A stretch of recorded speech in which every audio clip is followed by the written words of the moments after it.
Several cutscenes will play in sequence. Let's go.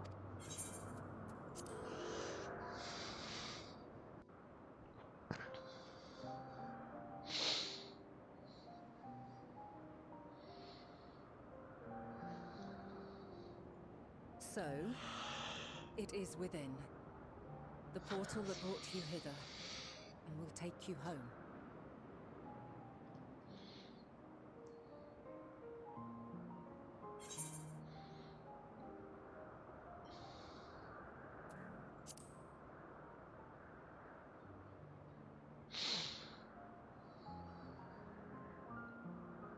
May you and yours emerge triumphant. Make use of the knowledge you have gained, that your days in Elpis and our friend's sacrifice be not in vain. With Meteon free to pursue her designs, 'tis only a matter of time until the final days are upon us. We must be ready. From fortifying our defenses to securing our escape, there is much to be done. In spite of this, we cannot allow the report that set this calamity in motion to become common knowledge. Were the masses to learn the fates of the other stars, I fear the situation would spiral out of our control. I must carefully consider who can be trusted and bring them into the fold.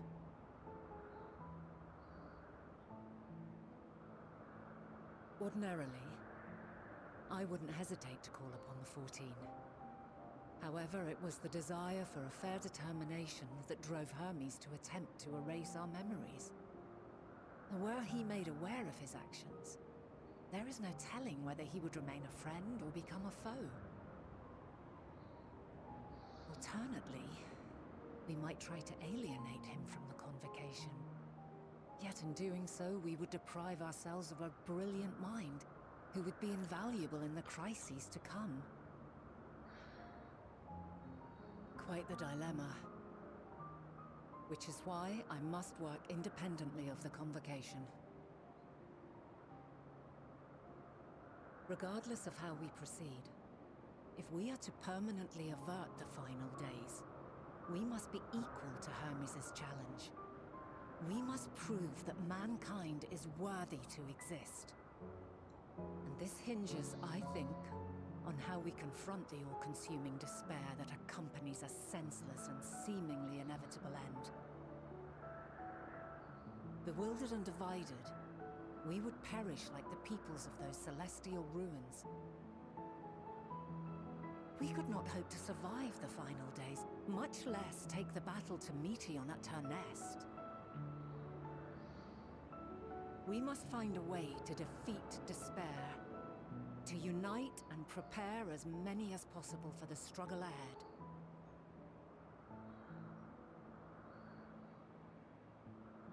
Heavy will weigh the burden of guiding this legion of souls. Yet I have faith in mankind's potential. As long as he believes in himself, there is naught he cannot achieve. So I will not give up on him. On us. You may find your world to be very different.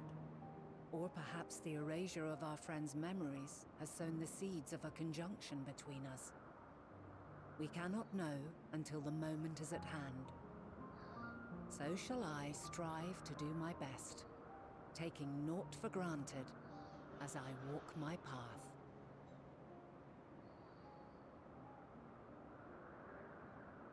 And I pray you walk with me to the end.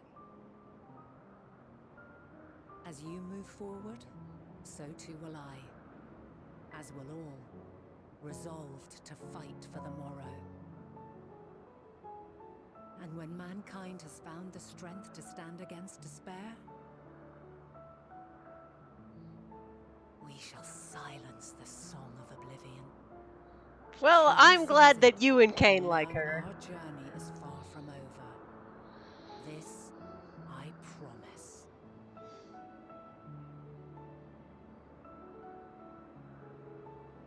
Fare you well, my light of the future, till we meet again I think this is a stupid plan. I think she should just... I think she should absolutely just be like, yeah, fuck Fandaniel. Like, he's the only one who knows anything about Celestial Ether because he's just the only one that was looking into it. Nobody else looked into it. Nobody cared. You know, when you've got the convocation of the 14 actually focusing on it and working on it, surely you can come up with something. What the fuck is he supposed to do? All of his pertinent memories have been erased anyway. Who died and made her the one that gets to arbitrate this?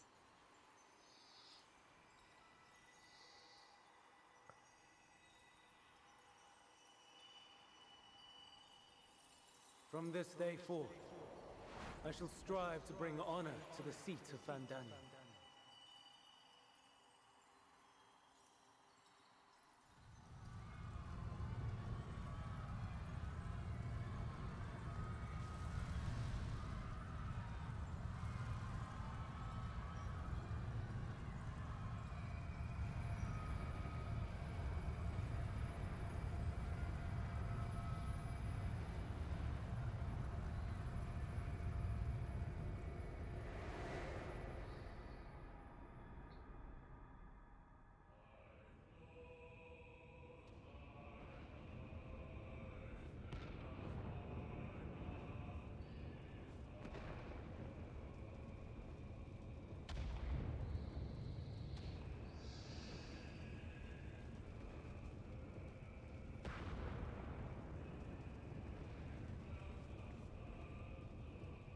Even now, I remember standing there, locked in a moment where the sky is aflame.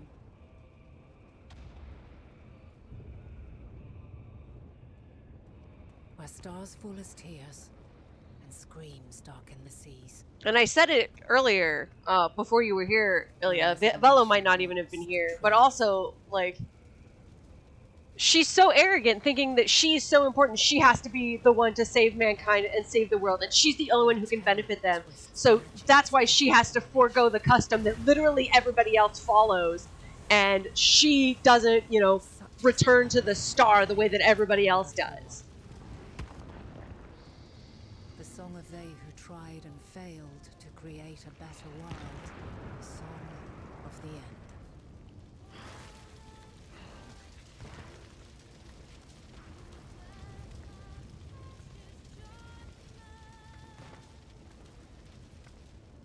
That which hides at the edge of the universe is no longer Hope's creation.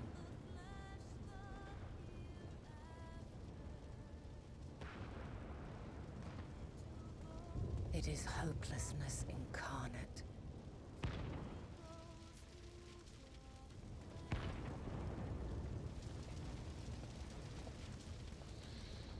That day, mankind saw half of its number sacrificed to bring forth Zodiac.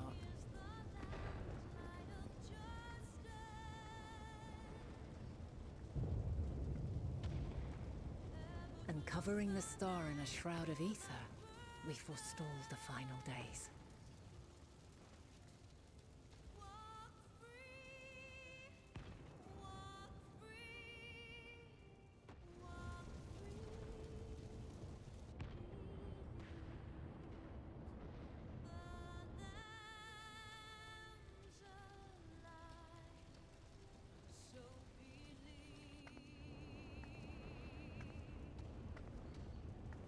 Yet the cries echoed still. We wept for innocence lost, wailed for death inevitable. No, I mean before that, like when she stepped down as being Azem. Like, she was talking about how, oh, I love the world and its people so, so much, so I have to continue to do this, as if she's the only one capable of it. And she's so much better to do it than anyone else. Like, that's why she defied the convention and is like, I'm not going to return to the star, even though that's what literally everybody else does. This is all wrong. Why must we suffer so? It needn't be like this. No. There must be a way to restore things to the way they were. to reclaim the perfect paradise we once had. No, my friends. Suffering exists, and we cannot pretend otherwise. No civilization, however great, could eliminate it. If we would live, we must accept it as our constant companion. Let us not seek to forget this tragedy. Let us carry it in our hearts, that we may grow stronger and know true happiness. We can't accept it. We won't accept it. It will be ours again. A world free of sorrow. No, it will not. For there has ever been sorrow. Mankind was but spared its biting sting for a time. So please, open your eyes. To try and reclaim those lives we lost by sacrificing yet more isn't wisdom. It is weakness. No paradise is without its shadows. If we cannot accept this truth and learn from our pain, then our plight shall be repeated. Like what she's saying here, she's not necessarily wrong, but because she refused to take anyone else into her council until much later, like because she refused to just out Fandaniel because, oh, he might be, you know, helpful. Even though we already told her that, you know, even with Fandaniel, they weren't able to fix shit. But she was like, no, with my foreknowledge, I'll be able to fix it. But she still didn't come up with jack shit, and her plan was still, oh, I'm gonna turn the moon into a spaceship. Accept this offering of lives, and deliver unto us the lives Like, if she we had once had. let them know, by the way, Fandaniel did this, he erased your memories, blah, blah, blah. Here's a quick summary. Here, you can look into my memories and see it, because that's a technique that we all fucking have. Naught but bliss. Then everyone could have been much better prepared. And been like, okay, well, we're going to put all of our best minds on studying Dynamis, even though we never did it before. And maybe we're going to come up with people who are even better at it than fucking this Hermes was. You know, just because we never tried, of course we're going to fail. You would destroy it? Our beautiful world? Even if Emmett Selk and Hythlodaeus literally had their own memories of it, she just said that it was a normal skill when she had you do it on the platform to see when he was releasing the other Meteon into the sky. Silent yet strong. And amidst it all, a people, beacons of light and life. Laughter that warmed my heart like naught else before. They are my meaning and my purpose. My love. In spite of, or perhaps because of this, My problem is that she just thought herself better than everyone else. She's better than the rest of the Convocation members that have ever come. That's why she has to live on after stepping down as Azin. She knows better than Emmett Selk and Hythlodaeus, and so, you know, she has to be the one that remembers. We can't shove Hythlodaeus in the from that confluence. temptation, I sunder us. No more shall man have wings to bear him to paradise. Henceforth, he shall walk.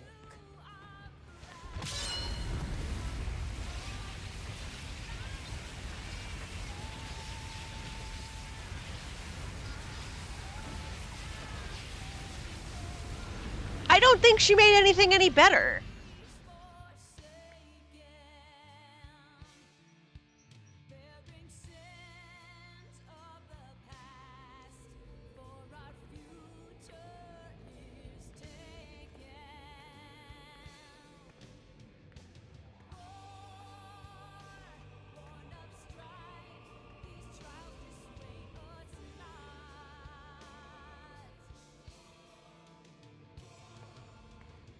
All is excruciating pain.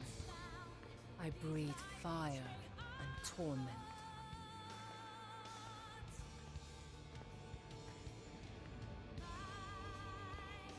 I birth a world of suffering to mire and plague.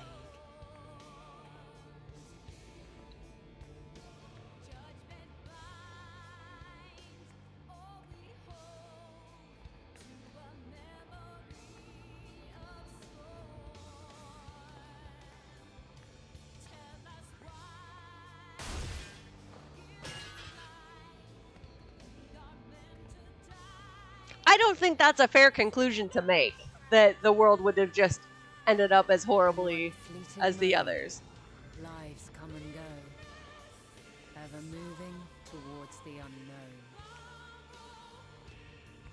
I think that she handled it very poorly, and there could have been a much better solution, but she refused to trust anybody else.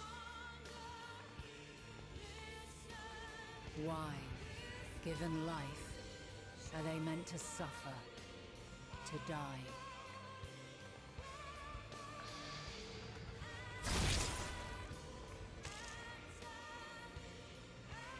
As fragmented, imperfect beings, yours is a never-ending quest.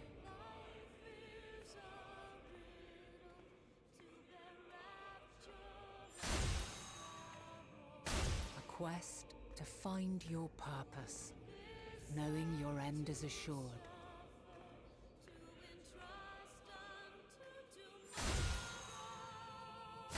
To find the strength to continue when all strength has left you.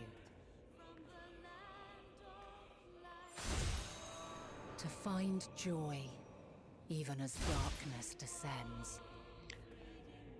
Like, maybe if they had done more to set up the group that was meeting at Anadir, I wouldn't be so offended by it, I guess. But they barely got, like, a passing word. They got, like, 2 scenes. It's like, oh yeah, there was this other group, but none of them are important except for Vana. You know, none of their opinions mattered. It was all her idea and her, whatever, and her power the whole time. It was all her. A conjunction has begun to form, an intertwining of your time and mine.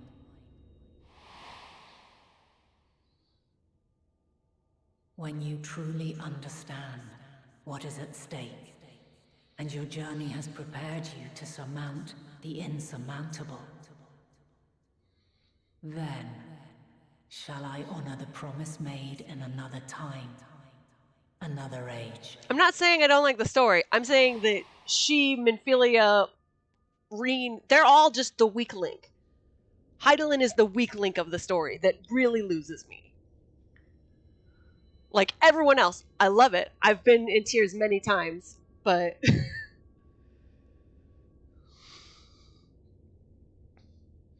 you also have to keep in mind, Ilya, I'm a writer myself, and I've written a lot of stories, and so I have very sort of strong opinions about the characters. And I mean, it's a Final Fantasy game. We went and we killed God, but it's not the best story in the world, and in my opinion, the weak link is Hydaelyn. She's kind of just like her own Deus Ex Machina. Like, someone was saying that they didn't like Raha in Shadowbringers because anything that needed to be done, Raha could do it. And I was like, yeah, but like it's firmly established all of these things that he can do. Like, he had XYZ skills, you know, before you went on the expedition to unlock the Crystal Tower in the first place. And then, you know, he had the Allagan blood unlocked by the clones, plus, you know, whatever memories he got from them because they have the memory transfer. Plus, he has all the whole wealth of the Allagan stored knowledge from the tower, including most of the data from Azys Law. Like, of course he's an OP Deus Ex Machina. That gets explained. But Vana is just like, yeah, she was Azem, and then it's like, she thought she was too good to return to the star like everybody else. Like, yeah, oh, we mentioned that she used to research here, and her accomplishments are still being used in technology. What accomplishments? What technology? What did she do? You know, they don't show her sort of earning being the only one who can save the world, I guess. I mean, it's fine if you like her. She's obviously the darling of the series.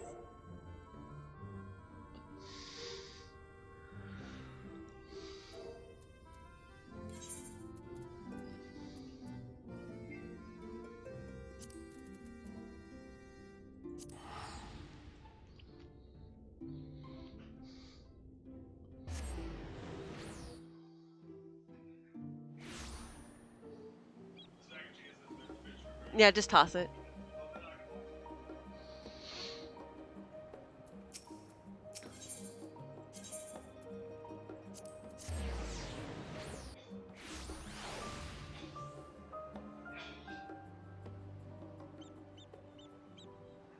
Yeah, I mean, that's true. I still don't know all of the details aside from Azem defected. Question mark, question mark, question mark. But I mean, it could also be that, like, I just didn't like Minfilia from the beginning, and then she just kept getting shoved down my throat over and over and over again, and I'm like, I'm so fucking sick of Minfilia. And then they're like, by the way, Minfilia is the savior of the whole series, basically, because, you know, she's the voice of Hydaelyn, whatever. Like, I'm also, when I'm saying that I'm a writer, blah, blah, blah, blah, I'm not saying I'm not biased. I'm absolutely, completely, totally biased. But I can come up with, you know, once I have my bias, I can come up with all of these excuses to justify my bias.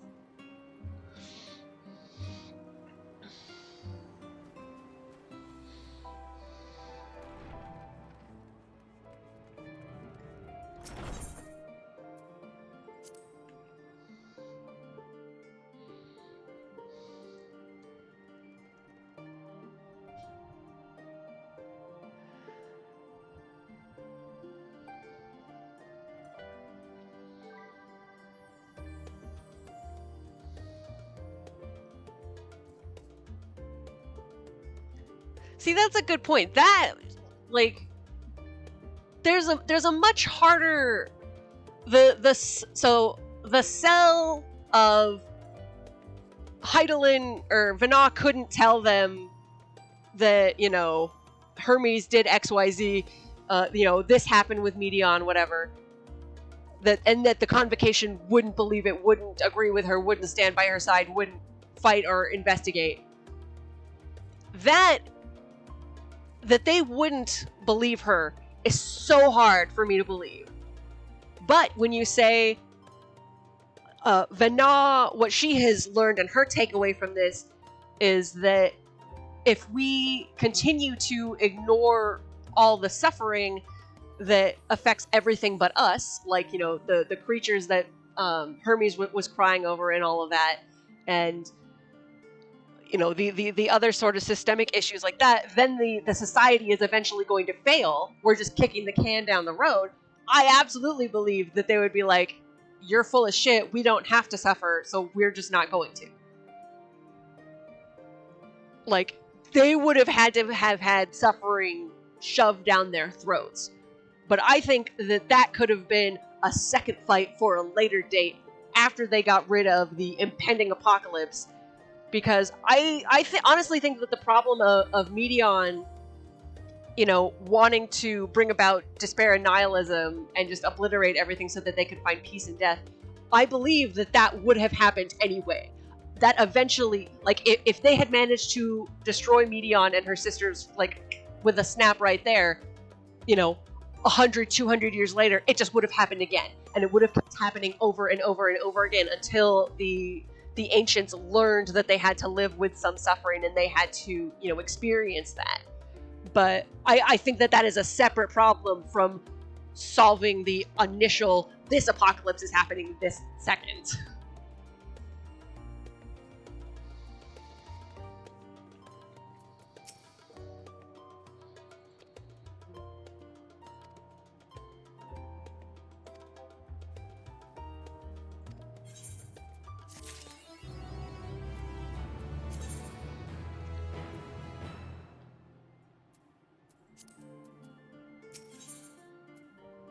Like, it would have been really hard to get them to accept that you have to have some suffering. Yeah, I mean, I guess part of it is that this is not, I mean, again, not that I didn't enjoy it, not that it didn't bring me to tears a lot of times, this isn't the most original story. There's only like 10 original ideas ever, and we've just been rewriting them in a variety of ways with, you know, this trope and that trope and this cliche and that cliche in different combinations until we fit everyone's preferences. So, like, this isn't a concept that's brand new to me of, you know, we don't know suffering. And, like, the fact that Hermes is shown as the only one who understands that the animals are suffering is just, even that is a little trite to me. It's like, really, the only one? You've got all these people out here experimenting. And I think even the writers had sort of cottoned on to that, because in the very beginning of the Elpis arc, when you when Hythlodaeus is making your robes, I consider Minfilia and Hydaelyn like the same thing. They narratively, they serve the same purpose. But at the beginning of the Elpis arc, when Hythlodaeus is going to make you those robes, and you know, catch 2 of the butterflies, and you're like, you're just going to make robes out of living creatures? And he's very casually like, yeah, I mean, we could just remake them. Who cares? It's all ether. Like, that's... I feel like that was the writers sort of nudging the audience of, by the way, these people are super callous, and they don't... Like they were really sort of stressing how much nobody cares about it, which is just really bizarre. But again, you can't apply human psychology to the ancients because they're not human in a lot of ways. But I mean, we taught curiosity how to sing happy birthday. You know, we call all of these robots that we send into space like a big family. They all are connected, and, you know, a bunch of people cried when the batteries died. You know, like, we name our Roombas with pet or human names even. Like, we anthropomorphize everything. There is no way that these people would just be like, oh yeah, it's just ether. So in that case, like, that's sort of like the shaky foundation that my distaste for Hydaelyn sort of comes from, as well. Like, the story's shaky foundation that makes my distaste for Vena and Hydaelyn sort of grow up and culminate into this big thing, because this is what's contributing to it. But again, I'm really biased. If you like her, that's great. I'm glad that you had a good time and you got so much time with this character that you really like. I'm glad that you enjoy her story and her arc, and that you're fully in on it. And also, I dislike it a lot more the more I talk about it, because as I talk, I keep coming up with more excuses that back up my bias. So please keep in mind that, like, I don't have any negative feelings towards anyone that likes Hydaelyn. I don't dislike the writers. I don't think they're hacks. I played Dragon Age, okay? I don't want to, like, get into a fight with anyone, but I'm here. I'm on my own little soapbox over here, twitch.tv, so of course I'm gonna get, this whole huge rant about, oh, I hate this character. You know how it is? So anyway, monologue over. We will continue with the plot. And again, like, and if Kane is still listening, if you have any cool stuff that you want to tell me about, like, Vena, Hydaelyn, whatever, feel free, and I will be excited with you and for you. I'm glad that you enjoy it, and I would like you to continue to be excited and happy. Yeah, fuck Hermes. Sorry, he turned into the Dark Magician! His primal form is the Dark Magician! Velo, big part helped that I just played all of Shadowbringers and Endwalker just straight in a row.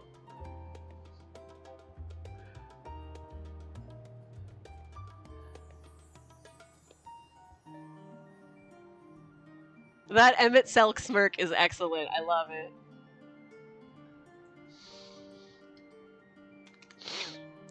Also, Ilya, feel free to use our follower emotes. We have wonderful cats, though Karina is off somewhere else. Here, I'll give her treats again, because Brett had to wait so long. Oh, she perked up immediately when she heard me open the drawer.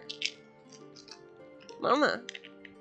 If you do TK Duve Kevin, that's actually Prez Kane's cat. And then I know that you know Loafing Around with Bread. This is his cat, Dorian, but when he was an itty bitty baby.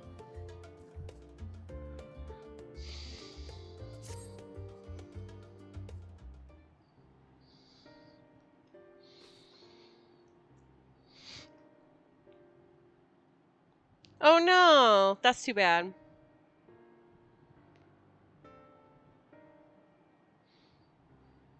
Have I learned anything about the final days? Oh boy, Kryle, you're not ready for this.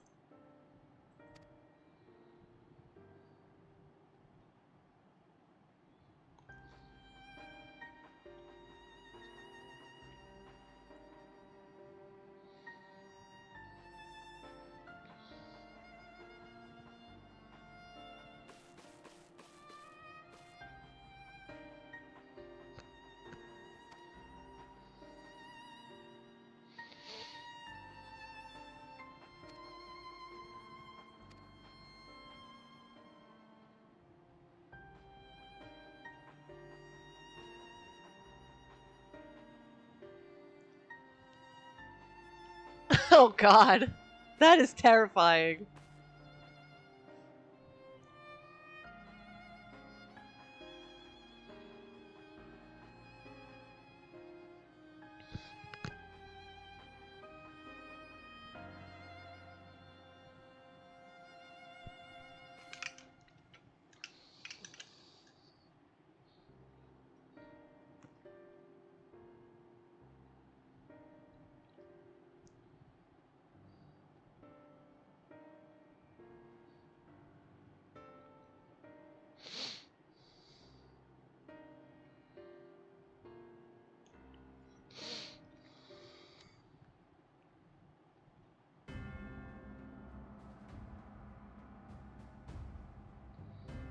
He is a horrible bastard rat man, and I love Emmett Selk.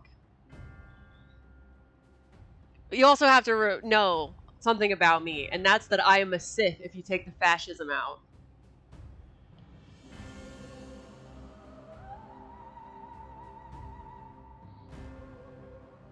So of course I love the horrible bastard man.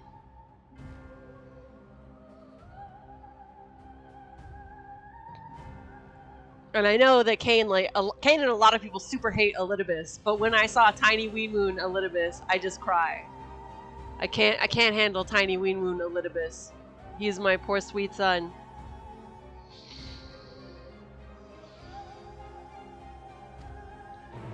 I guess it's time to change out of my Wee Moon robes, though nobody asked me about them.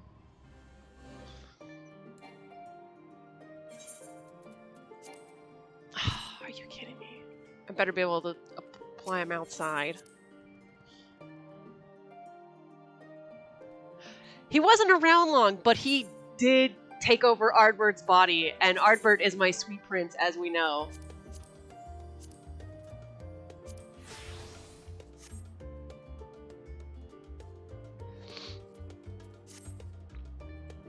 Anyway, this is my homage to Ardbert glam.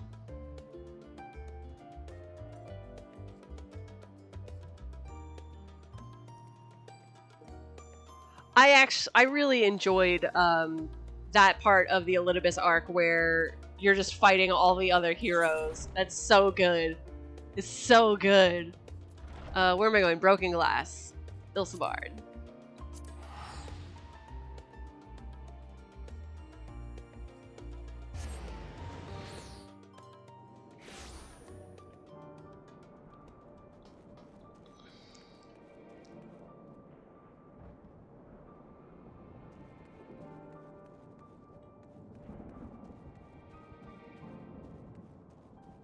Was he just a kid?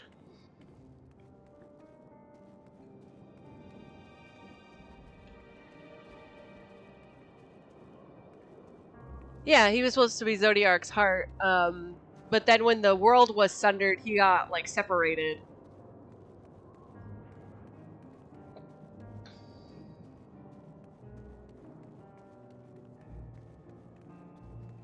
Kane, I love you. Did you hear my speech about how I'm very happy that you like Heidelin and you can share with me any like fan arts or whatever that you find, and I will be excited with you because I like to rant, but I don't want to alienate you because whatever. So Ilya, I don't know. I can see how you have come to that conclusion with the evidence that I have seen, but if there is proof of it, I am not sure. My impression was just that once he was removed from all of the other souls that were sacrificed to create Zodiark, and he was his own mind again, that he was just very diminished, and to show that he was diminished, they made him small.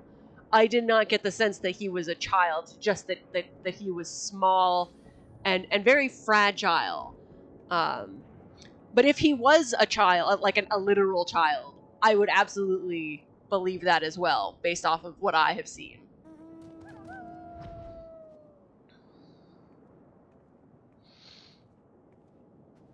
Well, actually, so you see parts of his memories where he's making his vows as Elidibus and to become Elidibus. And your point of view is only at chest level. And I assumed that he was sitting in a chair while everyone else was standing.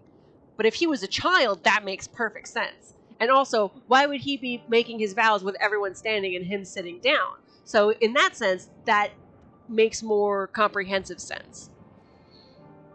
So, very interesting to see what sort of the consensus is on that, because I'm sure there's like an actual answer somewhere.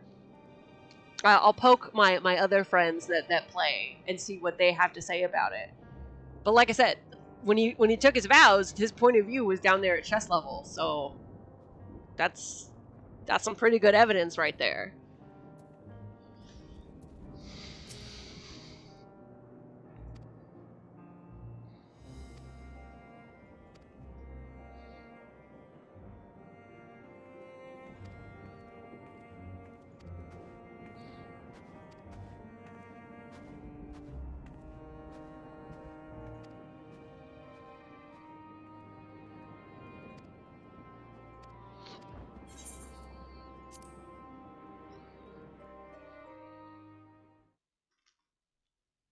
I mean, it could be in that I just missed it. There's been a lot of times where I have accidentally clicked through dialogue and not read it.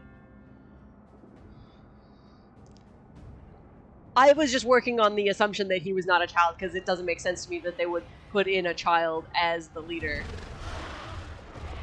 And then there's like another scene where someone is, you see a memory of someone talking to Elidibus, and they're like, we can't afford to lose you, to have you sacrificed to become the heart. And he's like, well, I'm the only one that can do it because I am Elidibus. But I feel, so he wasn't like as a child chosen to be the heart. He was already Elidibus, and then as Elidibus decided, okay, I am going to be the heart. Like, he made that decision whether or not he was a child.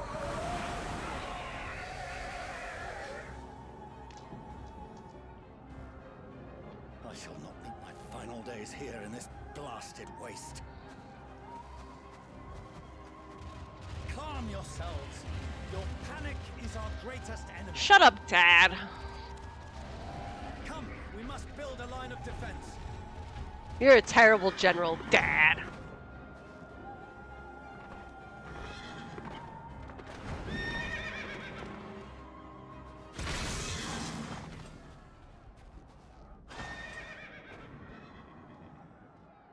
How?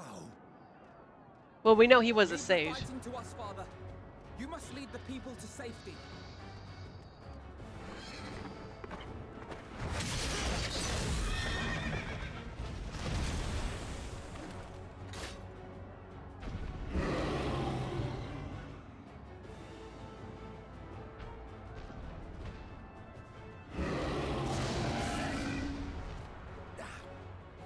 I love Estinian too. Handle this bad. I'm glad you love my horrible raccoon man. To the refugees. Let us be about it. Estinian is Leon's canonical love interest. As you wish, my little lord. Even though obviously Americ is the game's #1 husbando.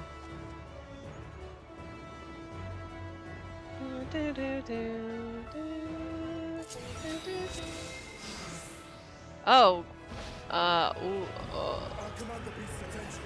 See to the wounded. Help is at hand.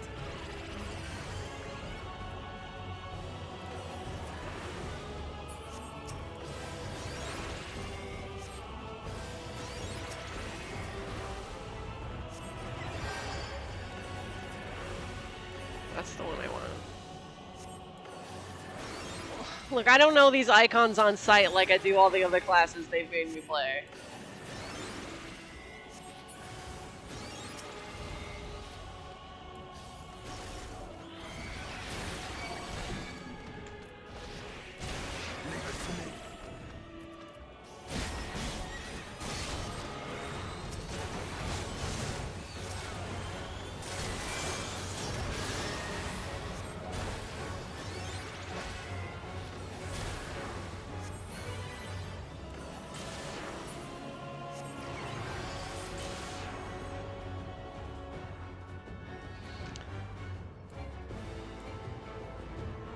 Those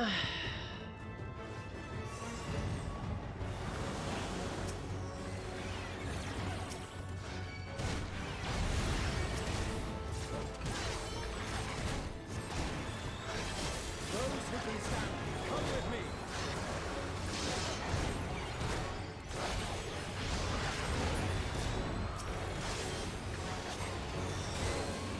I might have to do New Game Plus for Dragoon and play through Heaven's Ward to see something like that. Breaths. I was actually I wanted to make a Bunny Boy on a Velos server, but Safe now. I can't because it's crowded. Shockingly. So I've been thinking very heavily about doing New Game Plus to level up, because I was also thinking about redoing the Yourself.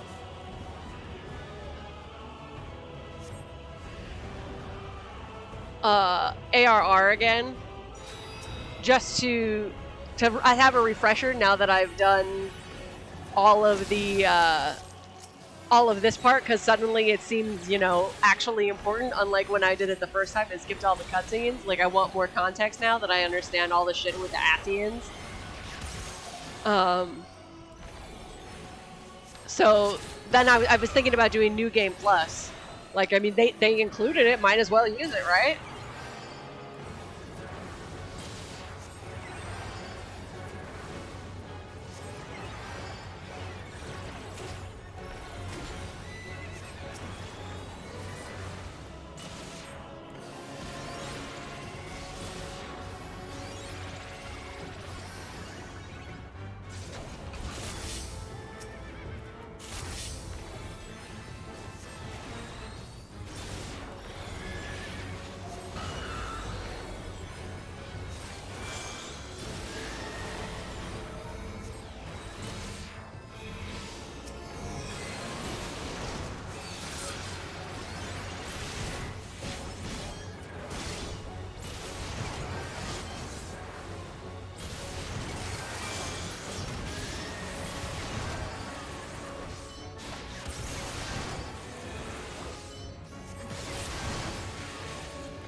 Shut up, Estinian.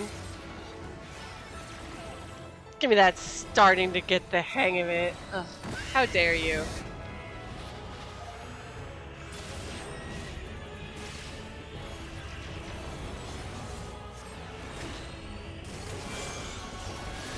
Just like you had a hand on those dragon eyes right before you fucking took control of your whole body. Remember that? I remember that. Everyone wanted to leave you for dead, including you.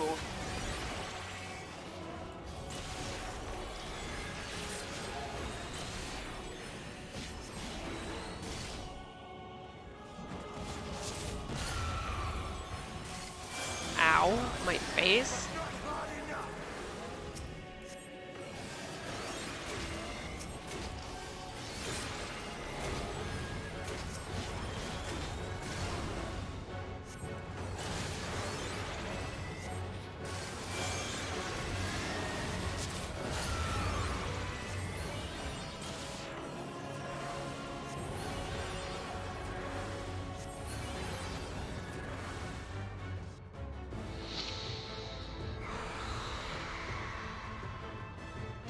Also, blessed stream, Karina Cam.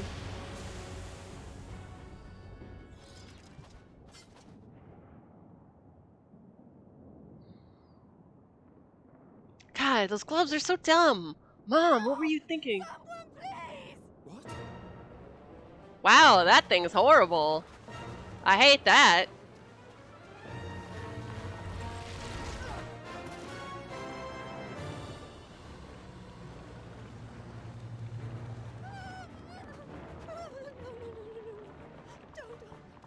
I don't want to die. She's the girl from Razat Han. That she needed the lesbian encouragement. Forward!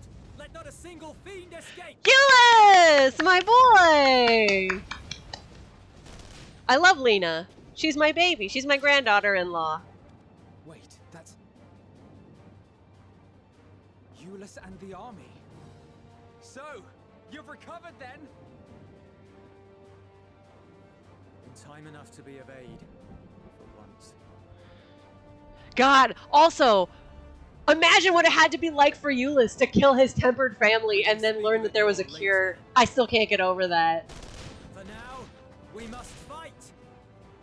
Man, To repay your Euless. salvation in kind, or with better! For Garlemald has her pride! Also, Ilya, my pet theory is that Emmett Selk made the Garlean armor ugly as a joke because he was planning to have the country, you know, destroy itself in civil war.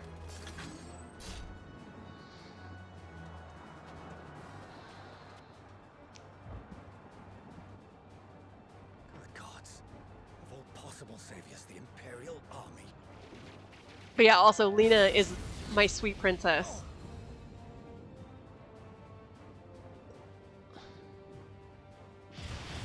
Yay, Raha! I My had cat. hoped to take all of them down at once. Think a withdrawal might be in order?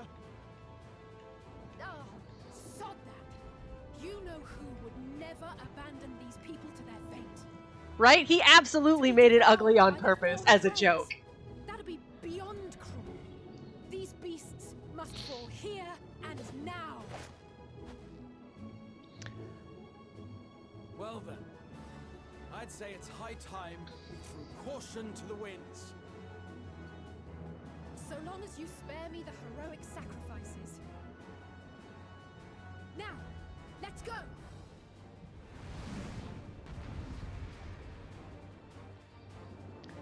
You should tell that to Talia next time she's around. She will be excited to hear that, because she loves Kefka. Oh, what?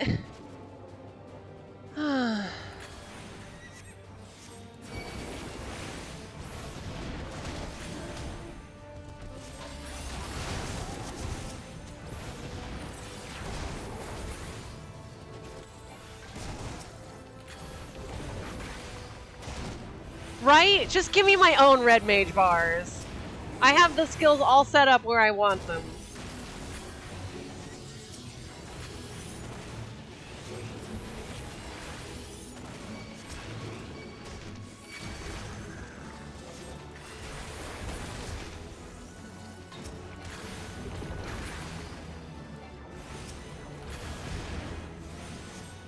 Non-legally distinct beholders.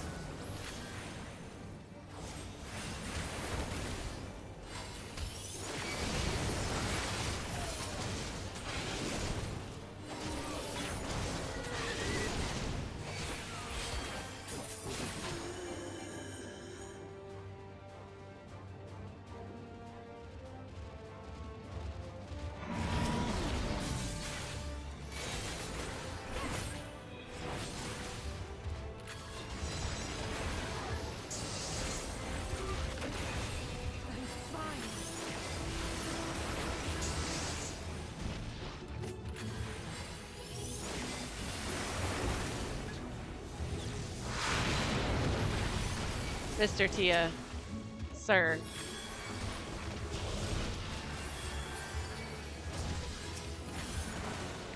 Also, so obviously I wish that we had seen mention of the whatever the chain plague is called in Gridania from the tank role quest. I don't remember what it's called. I wish we had seen more of it. I understand that they probably hadn't come up with it any earlier, but even considering, I wish there had been set up. I think that is just an absolute banger idea that people are so fucking scared of this plague coming back, and that's why that blasphemy is so effective.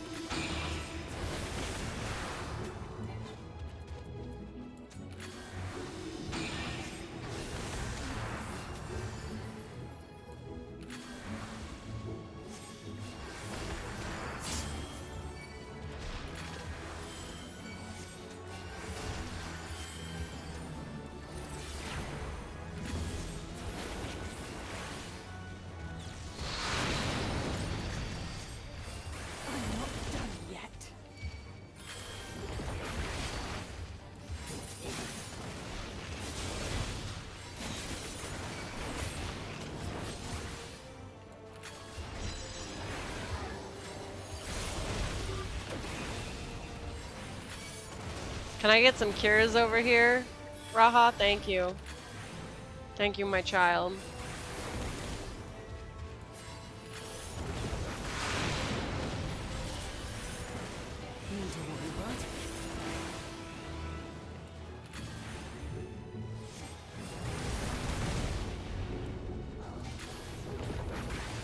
The air crackles with energy. Find cover!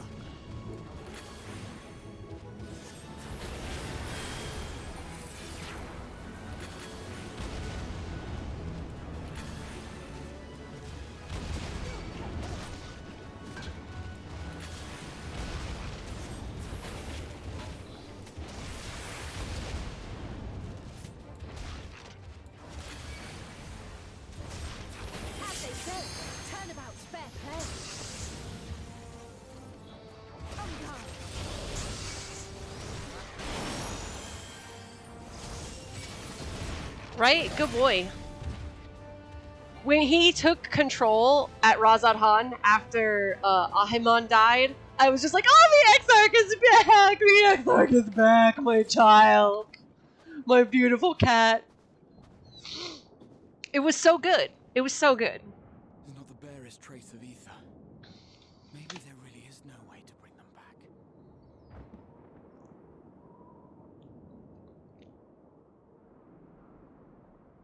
Right. Thank you for saving our lives once again. I remember you from Purusha. You helped us there too, didn't you? Yeah, I'm everywhere, bitch. Ah, you're from Palaka's stand.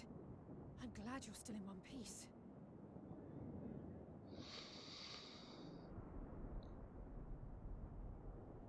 Or you will be, once I see to that injury of yours.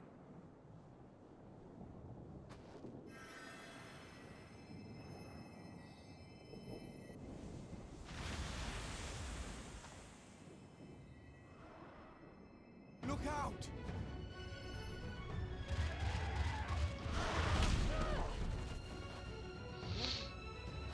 Oh, is this the part where I swoop in? This is the part from the trailer. It's me time. Oh, no. I will accept the cat. Get out of here!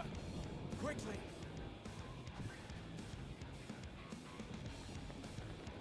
I won't lose them. Not a one.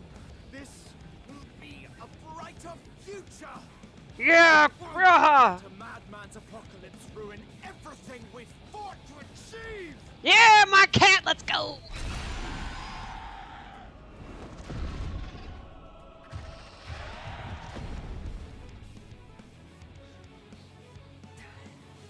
Get it together, Alize. You're embarrassing yourself. I love how many Final Fantasy emotes you have. I have a few. They're only mine, though. Never measure up to our champion.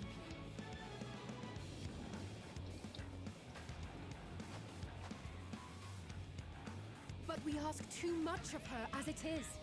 We mustn't let Eorzea's hero fight alone.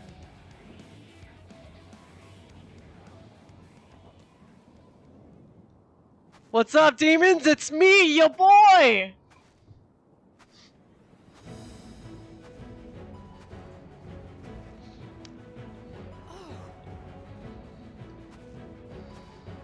You rang?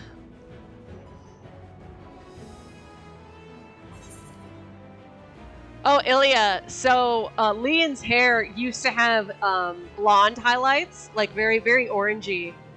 And her hair used to be a darker color, but then after consuming all the Light Wardens in the first, I changed it to be white, and then I changed her hairstyle as well. Never skips leg day.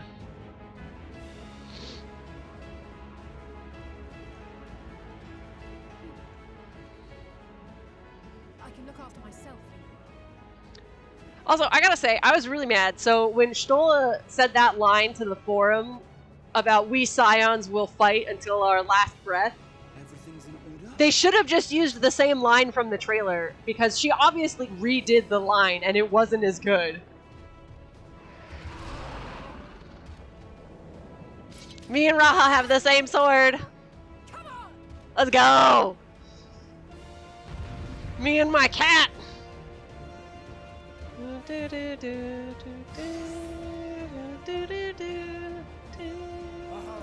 Trio for the end.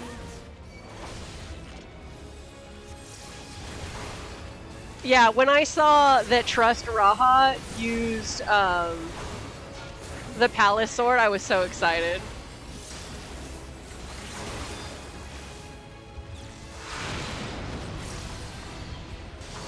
I can heal myself.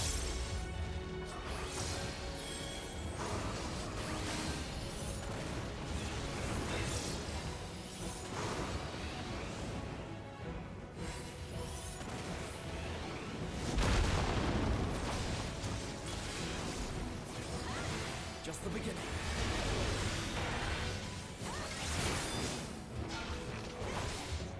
Oh, I don't have my stance on. That's why Raha pulled.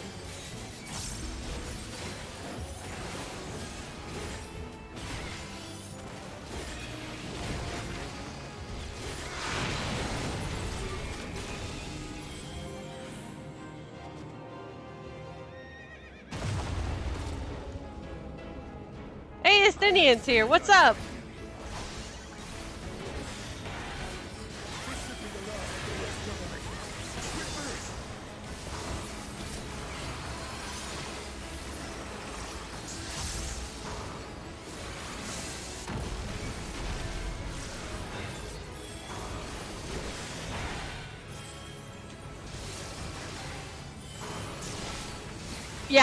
Yeah, I agree. I was just thinking that as well. And then I was thinking about making commentary about when you had to play as the random Imperial soldier, and then I was like, oh wait, we already talked about that.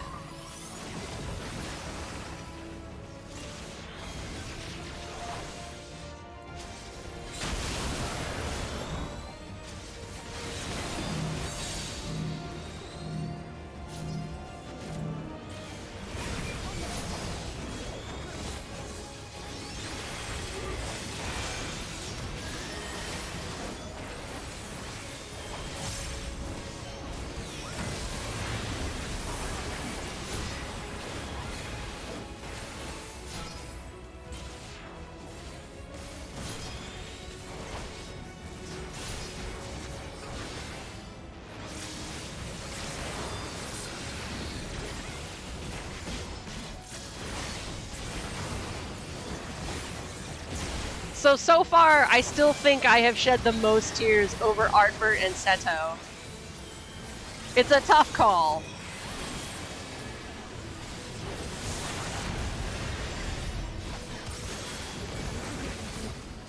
Sorry, it is super loud again.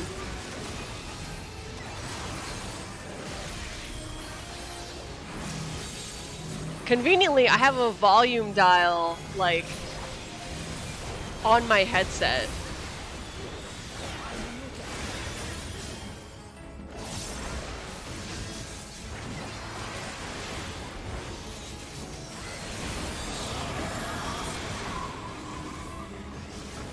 There is a lot of shit going on. Now, Oh, made it out.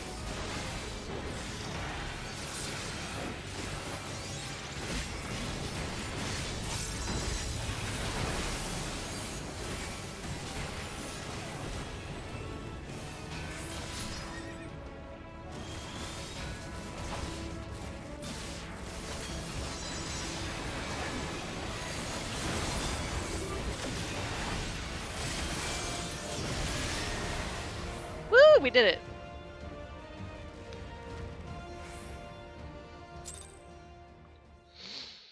So I have a new emote coming, drawn by friend of the channel Cabbage, and it is a raccoon and it's a sip emote. It's very, I can't wait. I can't wait. I love Kevin's art. He did my AFK screen too, which I'm just gonna flash real quick. He did the Wanted poster. Euless! I love him! You must board without delay. The ship will depart ere long. Your offer to host us in Charlian is most appreciated.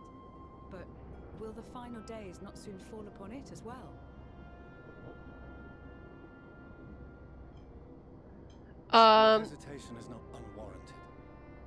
The satrap entrusted me with your lives, yet I'm on Vela. What am I on? Nor are you wrong to fear that this corruption will continue to spread. I'm on Genova. Thank I you. cannot promise you complete safety, even in my homeland.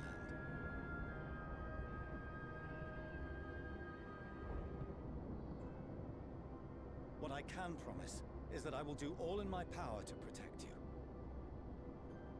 Yeah, thank you. All I could think of was Aether, and I was like, what? I don't know what server I'm on. That power is not inconsiderable. Even now, my countrymen are preparing the vessel that will deliver us to a sanctuary on the moon. On the moon. Join us on our journey there, and beyond, to new horizons. Come to old Charlian. Please.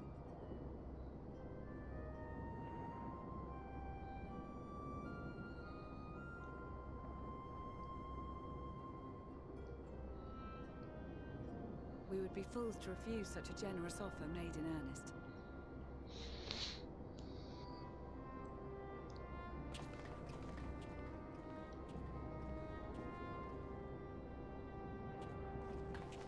Seems they've a new destination. The people of Radzat-Han have known too much suffering. The march to Garlemald will only bring them more, short though it may be. I quite agree. Fortunately, they have you to look after them. Stop encouraging him! Your dad sucks at this! Yes. Well, Euless! Behind you! Just there!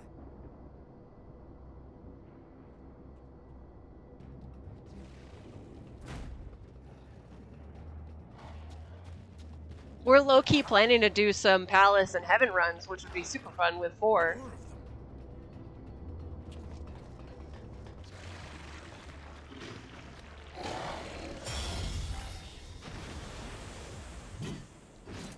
Hey, it's my boy! It's my pet serial killer! Ilya, don't worry. I'm the only one who likes Xenos. Everyone else is like, what the fuck, TK? I love Xenos. He's my pet serial killer. hurry to the airship. What is a cop without their pet serial killer?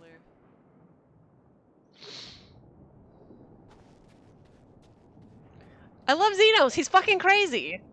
He had an emotion once and he liked it, and that's why he's been hunting me ever since. Why have you come? A heretofore unseen beast. 'Twas ripe for the slaying. He had a huge ass in Stormblood too. Poor sport, alas. God, I was so excited when we saw that Elizin that Xenos' soul was in. Oh, for the love of... You cannot still be on about a rematch. Alize, shut up! He's my bro! Stop it, Kane. That is and has ever been my sole concern. I I am the keeper of Horny Jail because I am the channel. I decide what is Horny Jail and what is not. You, on the other hand, are fixated on a different quarry. Your passion pales before mine, yet neither hate nor despair seems sufficient to recapture your misdirected bloodlust. I am the warden of Horny Jail. So, I hone my blade. Thank you, and I Ilya. wait.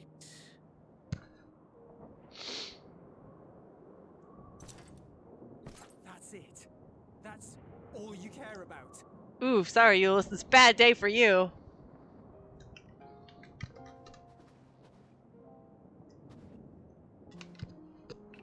Garlemald is in ruins. Our homeland, the nation you rule, is as good as gone. Along with so many of its people. Not just soldiers like us. Not only those who fought and killed for power and duty. Innocent civilians.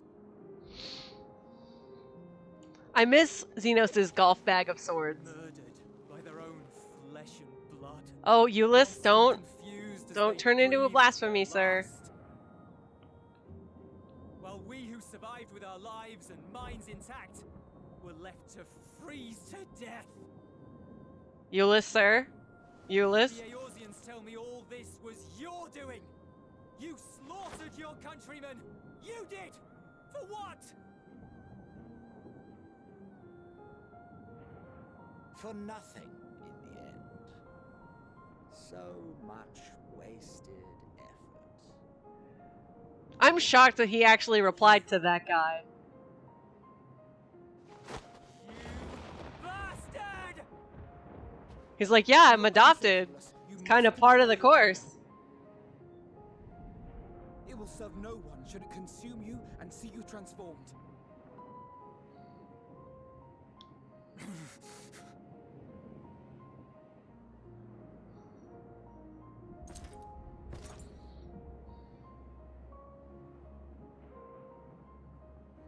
Would you be happier had I a good reason? He's like, well, What? that's a fair question. If my motives met with your approval, would you no longer resent the outcome? If so, then perhaps a beast's skin would suit you better. Duty, honor, morality. See? This is why I love my pet serial killer. Convenience when put to proof. Surely the war taught you how easily power becomes the tool of the self-righteous.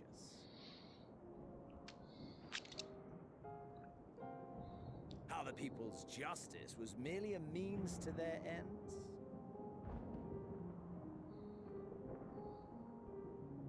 Yet you would ask me why. Ask any creature of this star and those above for answers, and they will tell you what suits their fancy. And they would be right to do so. What meaning there is to be found in the petty vicissitudes of your existence must be gleaned by you, and you alone. Surprisingly inspiring speech.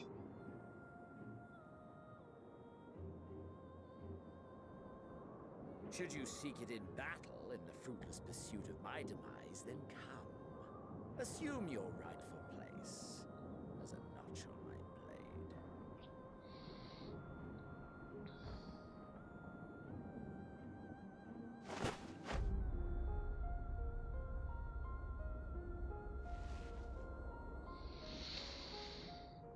You are a blight on the Garlean race, and there would be no more satisfying way to expunge it than by beating you to death.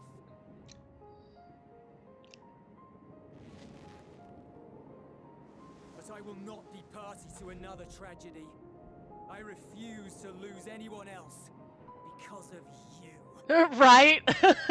You're talking pretty big for someone who's gonna get one shot. Go, and may we never suffer your madness again.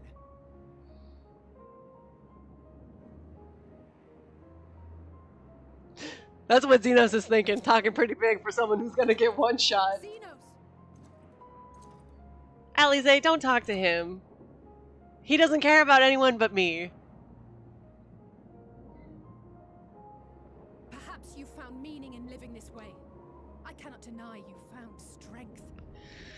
Yet if you only pursue your hedonistic pleasures and pay no heed to the plight of others, then no one will give you the time of day.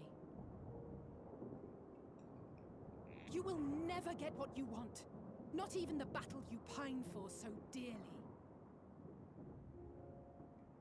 You'll be alone for an eternity, and you'll deserve every agonizing second of it.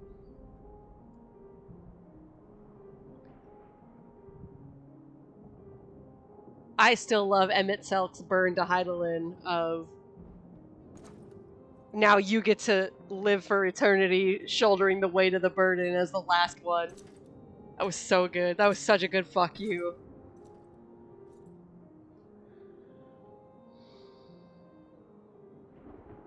Who's that guy? Oh, that's Fortuno.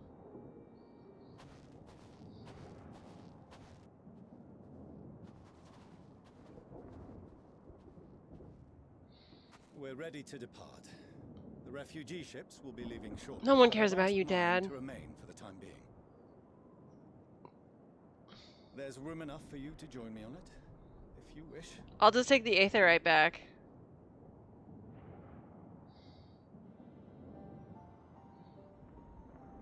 Do contain your surprise.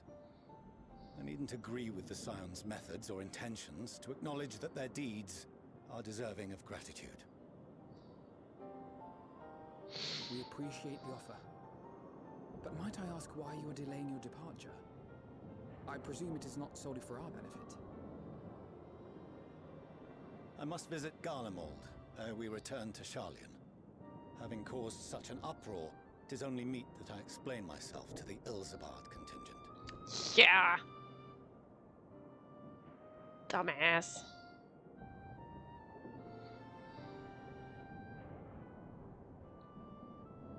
Allow us to accompany you then. We should be glad to facilitate, given our familiarity with all concerned. I hope Lucia tears him a metaphorical new asshole. Well, we can speak of recent events on the way.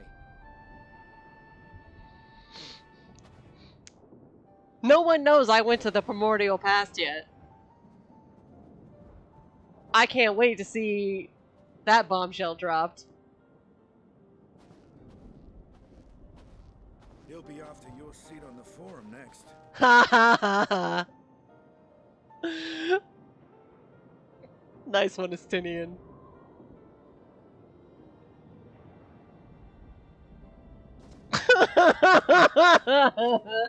That was so good.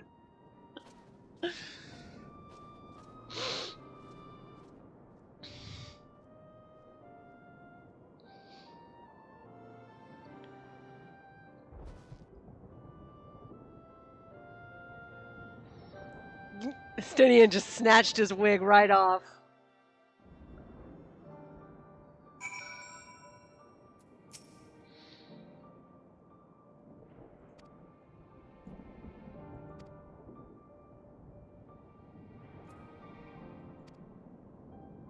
He will not remember that you even exist, Alize, and you should be thankful for that.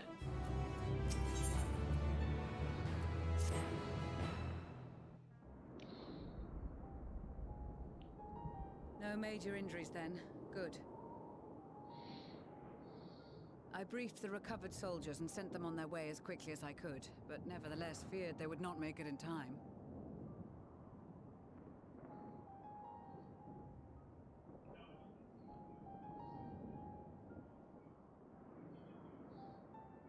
The additional support was invaluable. Your men saved more than a few lives.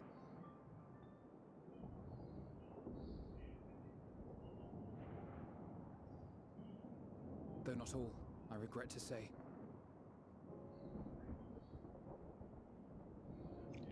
Duh. I Okay. take it that I'm addressing Lucia Junius. I'm the forum's envoy, Fortuno Leveilleur.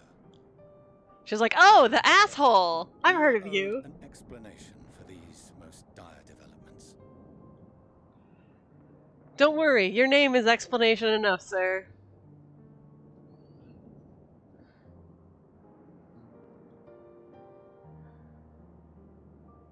Another trial wrought by the final days. I was beginning to suspect as much. You doubtless feel some consternation having been forced to abandon your original plan. But trust me when I say you were right to send the refugees elsewhere. Beasts have been sighted within the capital. Perhaps it was a stroke of grim fortune that the population was decimated beforehand, as they've yet to appear in any great number, but in time. In any case, Maxima leads the remainder of the contingent in an effort to cull the creatures and evacuate the populace as we speak. Maxima's a good Once boy. the airships have taken to the skies, I pray your men can be persuaded to join him. You'll permit us to retain our weapons? I wouldn't have sent you after the Scions were I expecting you to stab them in the back. And I, for one, would not consider past transgressions more relevant than future contributions. Regardless of the circumstances that saw us at odds before, we need men of courage now, more than ever. We're in the final days, motherfucker!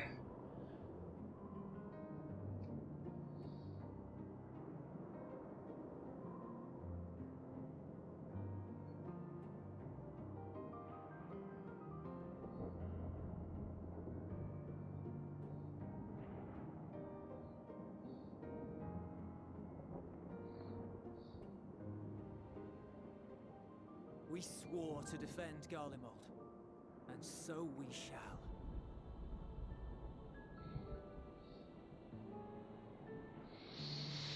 It seems you have everything under control. You will excuse me then, for mine own duties await. Yeah, whatever, Dad. Master Fortuno.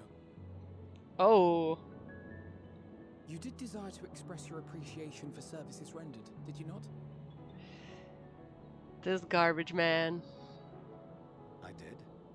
Though if you intend to again ask that Charlian alter its course, you will find my gratitude insufficient. 'Tis nothing so onerous. It's like I already said I'm happy I wish that to you... hear the details of this grand endeavor of yours.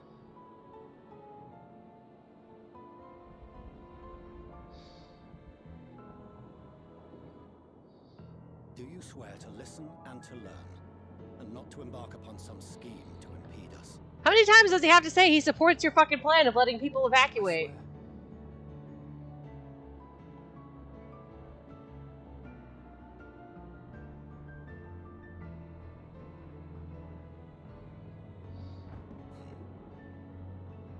Any other I would doubt. You I trust to keep your word. For not once have you broken it. Very well. I will request that the Forum make you privy to our plans. You may await our summons at the Baldessian Annex, assuming the decision is in your favor. Does that suffice? Are we gonna tell anyone I went to the Primordial It Pass? does. You have my thanks. Excellent. You can regale us with tales of your most recent sojourn to the First while we wait. Oh, there's a lot, Raha. There is a fucking lot. Boink. Did you hear something just now? Look at his little ears.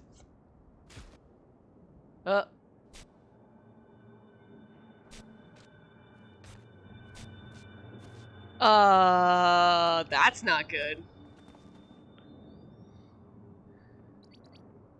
Blink, blink.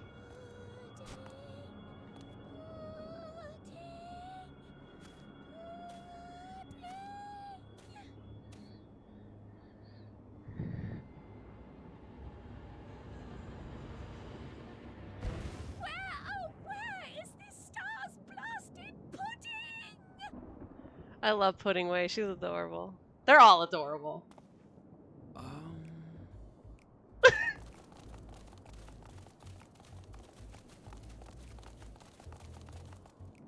Fortuno, did you know you were talking to itty bitty rabbit people? Sorry, bunny people? Dawn may banish even the darkest night. Ariange. And to this bitter clime bring warmth and comfort. That's the Changcheng level entrance. 'Tis heartening to see such an assembly upon my return. I thought often of you whilst I looked down upon our star's brilliance from the moon above. Yes, but what are you doing here? And dressed like that? Aren't you cold? Aren't you cold? Verily, I fear for my health should I proceed to expound upon our purpose ere I procure more suitable garments. Then allow me to summarize. We're here because none of you lot are up there. Nor has anyone deigned to send word about any changes in the plans. It's rude, is what it is. At least that's what I thought at first, but then folks got to wondering if you weren't in a spot of bother, so we decided to take matters into our own hands. Come down here and help, if our help be needed. Look at these babies. They're just little guys. She says, but it's also something of a convenient excuse to visit Etheris. Oriange made it sound absolutely marvelous. More so before the impending doom, but still. And it's not like there will ever be a better time. What with the aforementioned doom? Marvelous they say, yet not an ounce of pudding to be found. I must suffer Oriange's inferior works no more. Hey, maybe consider the plight of present company before you go blathering on about pudding and doom. Ahem. As I was saying, should you require any assistance with whatever, we are at your disposal. We were born from Heidelin's love for the lives of this star, so naturally we would much prefer to see them continue. Twiddling our thumbs up on the moon is hardly conducive to that, though, is it? I really hope Fortuno did not know they were tiny, tiny bunny people. Thoughts and feelings and hopes for the future deserving of more active preservation. Speaking to Oriange made us realize that while we've carried out our duties to the letter, we've failed to fulfill them in spirit. From there, it was just a hop, skip, and a jump towards resolving to do better.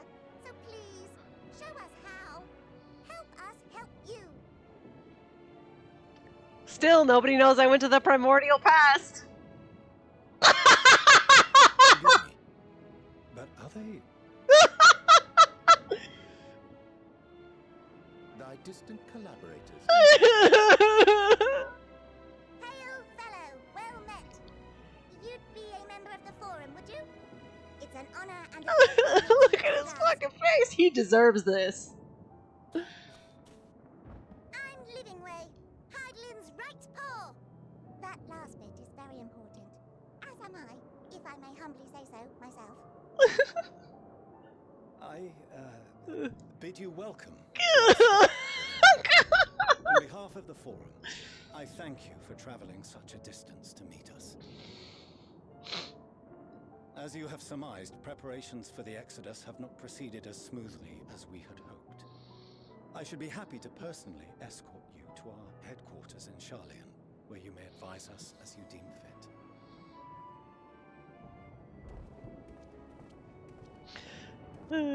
'Twas with reluctance that I set aside the great work of readying the moon for habitation.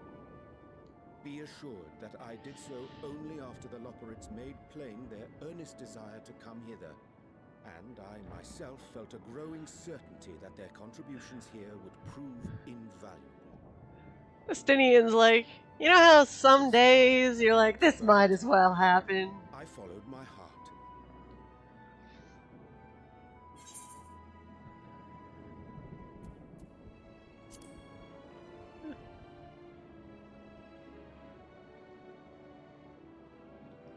For a time, at least.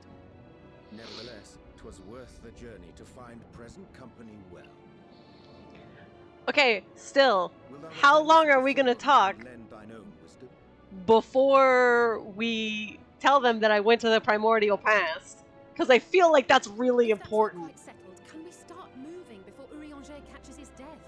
Even I'm freezing out here.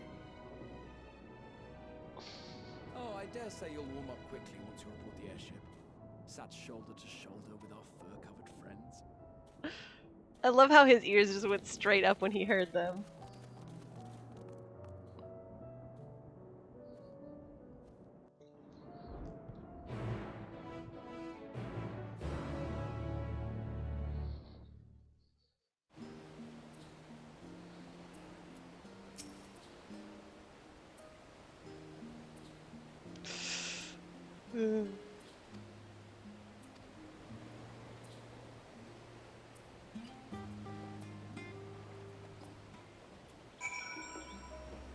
Also, I want to remind people that the word nonplussed is its own antonym, which is always fun.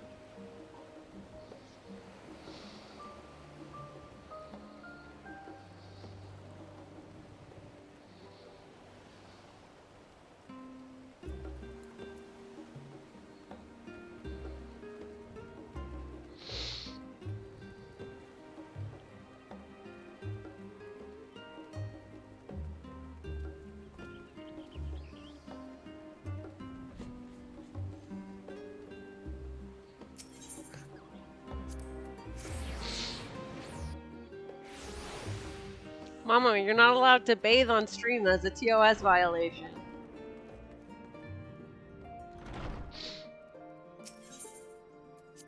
Do do do do do do do.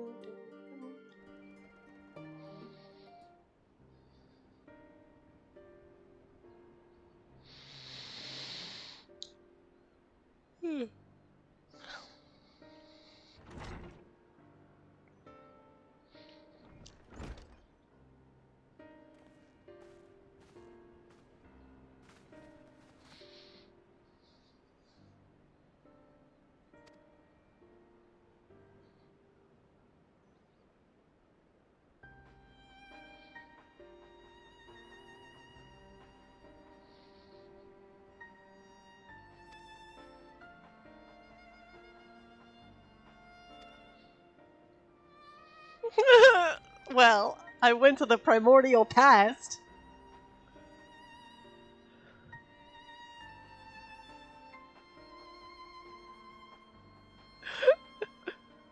Finally.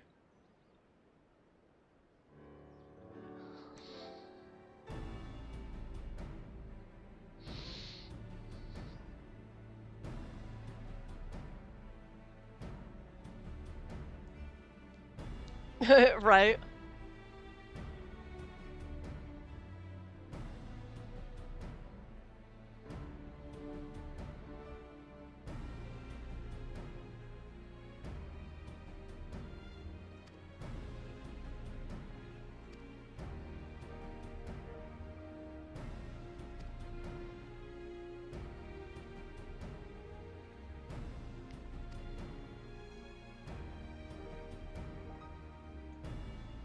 Estinian. Good, we can kill it.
I want to say again how much I liked that when Ulysses' commander was alive and he detained them, he was like, don't bother putting a collar on the warrior of, like, she won't stay anywhere she doesn't want to be. There is a matter I wish to raise with you before we enter. We are here to listen and to learn. But if the Forum's plans are more or less what I expect, then I should like to make a proposal that will serve our ends. By your leave, of course.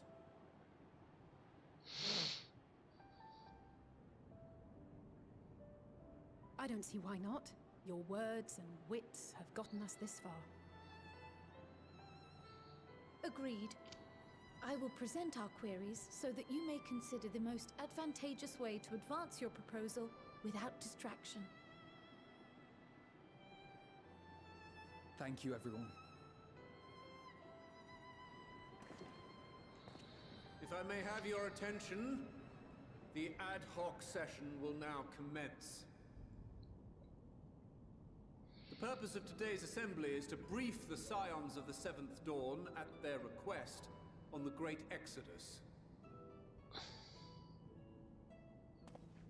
You may enter.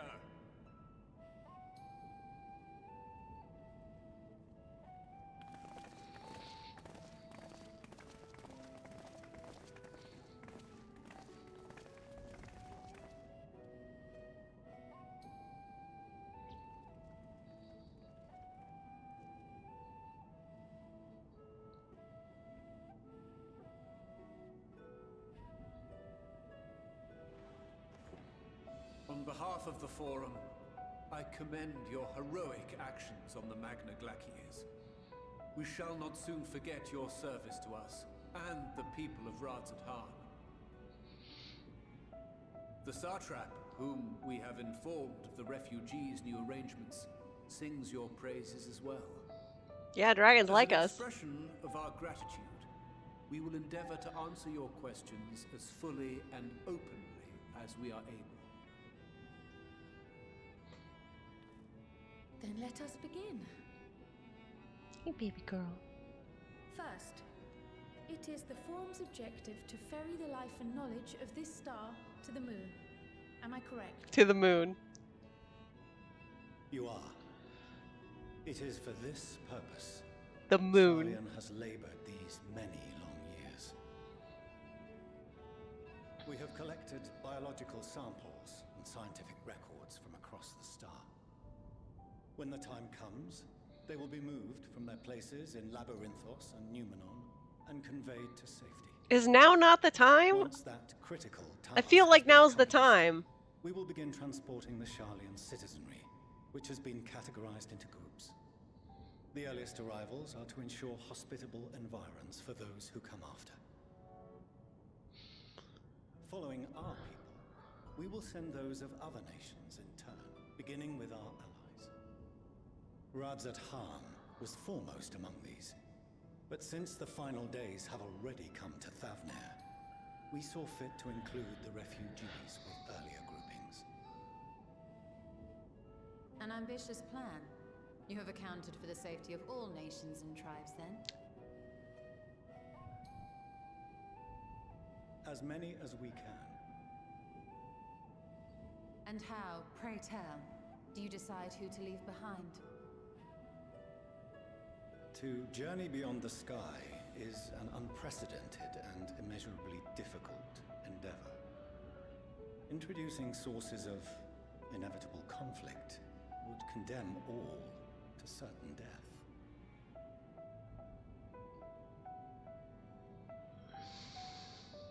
Mm-hmm. Questions as to the validity of that approach aside, are your plans proceeding apace? We're under the impression that your primary means of celestial transportation is incomplete.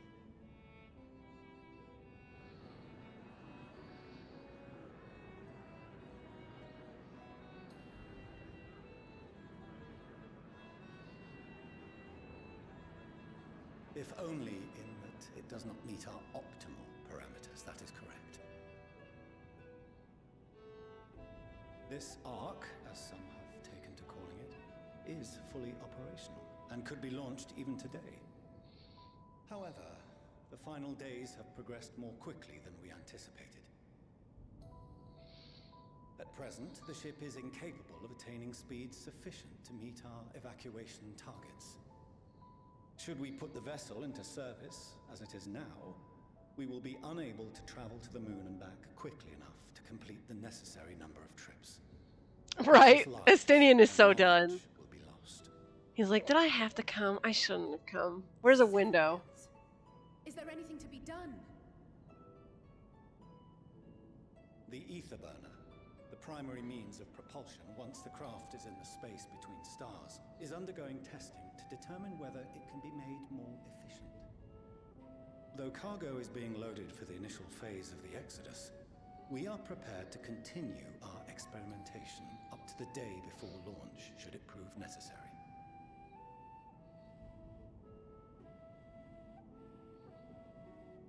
What if the Scions were to solve your problem?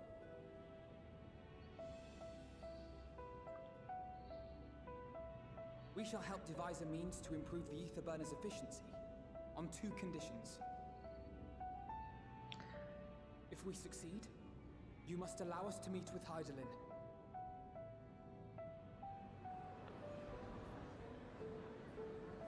'Twas simple enough to deduce. You have a Concord, and so you would never have abandoned the anti-tower had you no other means of communication. One far more convenient, I suspect.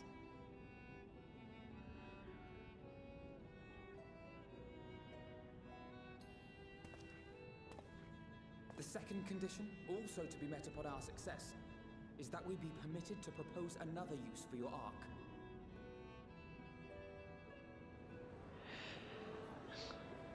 I don't understand their arc, because isn't the moon a spaceship? We would be at liberty to refuse this proposal.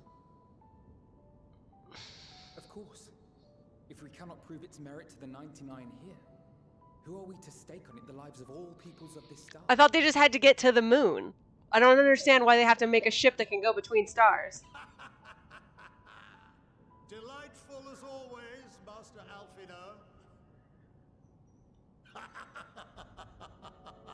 Right, but they were talking about how they need to do the propulsion system that takes them to between stars. Allow us to solve this complex engineering problem of which we were entirely unaware until moments ago. What could possibly go wrong?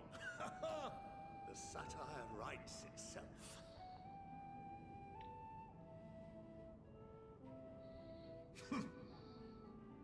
Yet, what field has not benefited from a change in perspective? When we are at wit's end, what we need is not the same dry theories recited ad nauseam, but fresh inspiration. Also, Graha has all the knowledge from the tower. And don't forget the Alags sent the fucking Dalamud into the sky, into orbit. Students to provide it, and I I find their terms to be perfectly acceptable. Order! Order! We have no time to waste on debate. I call a vote. All in favor of agreeing to the Scion's terms? Of course they know about the moon. They've been talking to the Loperts the whole time. Remember, that's why Fortuno was like, what the fuck? When he met them? Right, but Velo, Fortuno said that they're working on the propulsion system for getting between stars, unless they're calling, like, the moon a star? 71 in favor, 28 against. The ayes have it. Like, I think it's really badly phrased rather than a plot hole. Fortuno, as the architect of this project, you are the best candidate to show them its current state. And bear in mind that regardless of your personal misgivings, this is the will of the Forum. Because they definitely were talking about, you know, it's going to take multiple trips. So then when he's talking about propulsion system needed to get between stars, I was like, what? Also, getting between stars is not the problem in space. The problem is getting out of the initial gravity field. Wait for none. So, like, I think it was, like, either the translator doesn't know anything about space travel, the original writer doesn't know anything about space travel.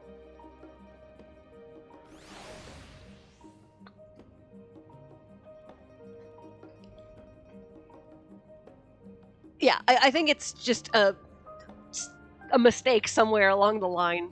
And since it's a voiced line, they're like, forget it, we'll just leave it.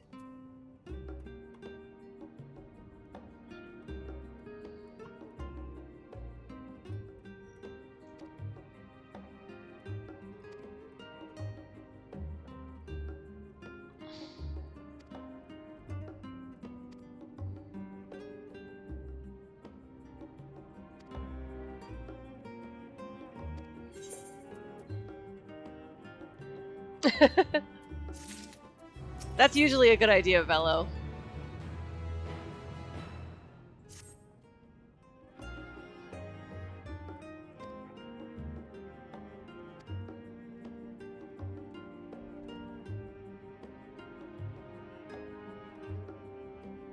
Lol, that's so funny.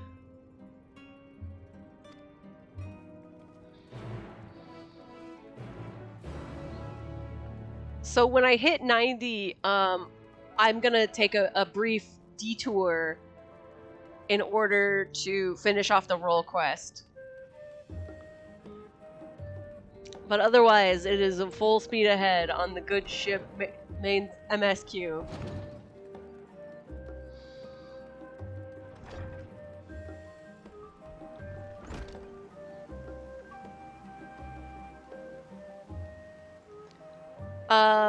Well, you can ask my associates that I was gearing up to finish it last night.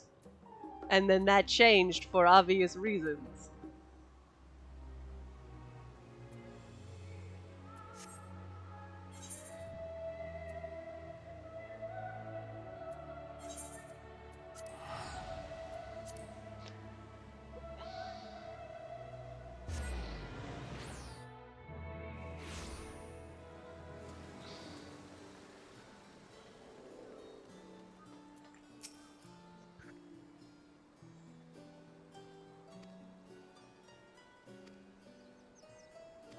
Yay, I can finally use the lift.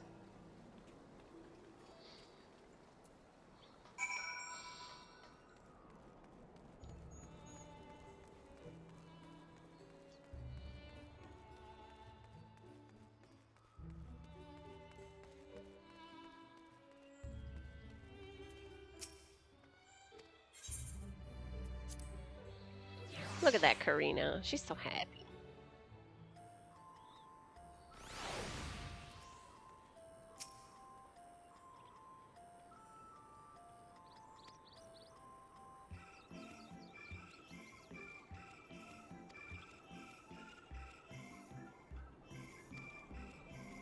He wants to ask how the kids have been. I'm not telling you shit, Dad.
Oh, look, game. I need more direction than this.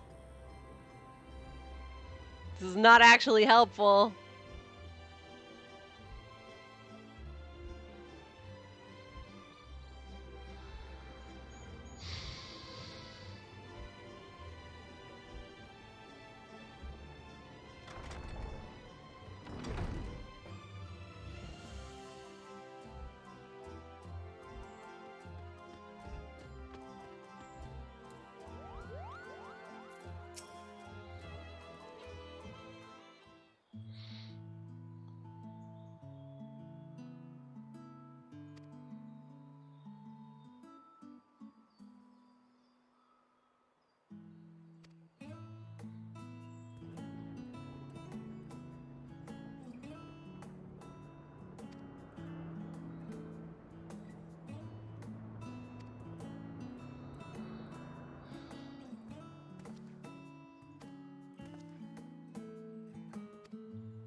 Yeah, the Lopuras were helping them.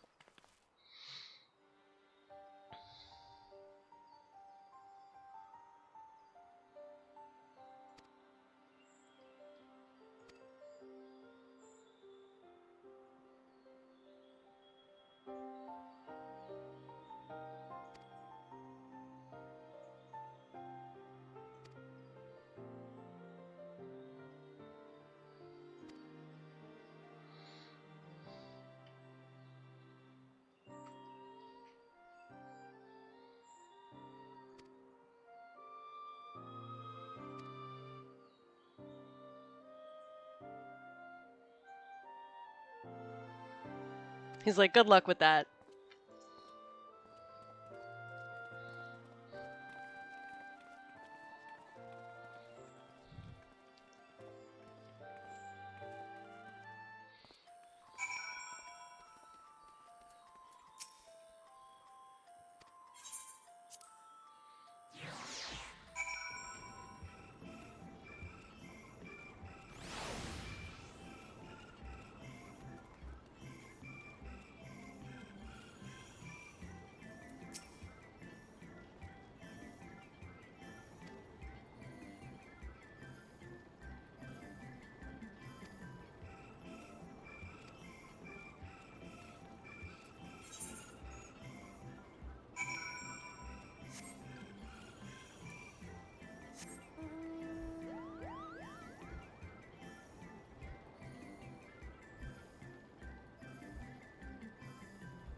could swap them out. No, been there, done that. Damn near lost my eyebrows. Think, Coco, think! We'd be well on our way to paradise. Visionaries patting themselves on the backs for their grand accomplishments if you'd only think! Yes, that does sound rather lovely. Yeah! I mean, Master Force, you know, what a pleasant surprise. We're not blasting off already, are we? Team Rocket's blasting off The formula again! remains unchanged, for better or worse. Which is why the Forum has elected to accept assistance in resolving the Etherburner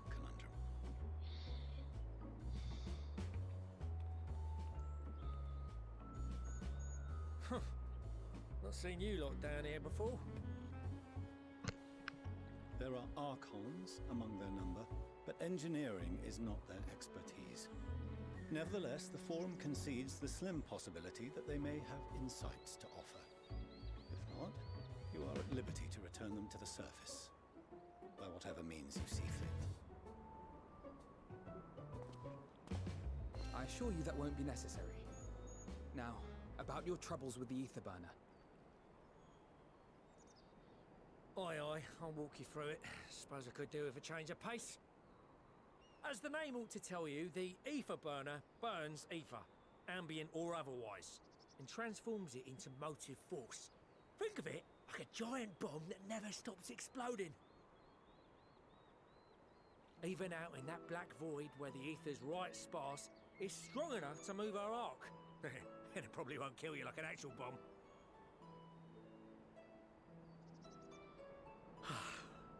But it ain't perfect. According to my calculations, to travel to the moon and back fast enough for the Forum's liking, the conversion rate needs to be 6% more efficient. A measly 6%, you say? But if I could have squeezed even another 0.6 out of it, don't you think I'd have built it that way in the first place? Hast thou consulted with the Loporits? Yes, they too are conducting their own research, for lack of a ready answer. The moon's propulsion systems are considerable, naturally, yet they are commensurately massive. It is no easy feat to convert their technology into an efficient means of propulsion for a teeny tiny toy boat, as they say, and as I most certainly do not.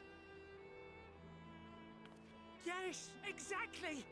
Damn it all, I asked for refined adamantite and they send me uppity rabbits with inscrutable, ancient, incompatible technology! You're trying to drive me mad! Do you speak of Allegan refined adamantite, perchance? You know of it? I know Only everything! in the most general terms, I'm afraid. 'Twas an alloy of Allegan make, but the secrets of its production were closely guarded.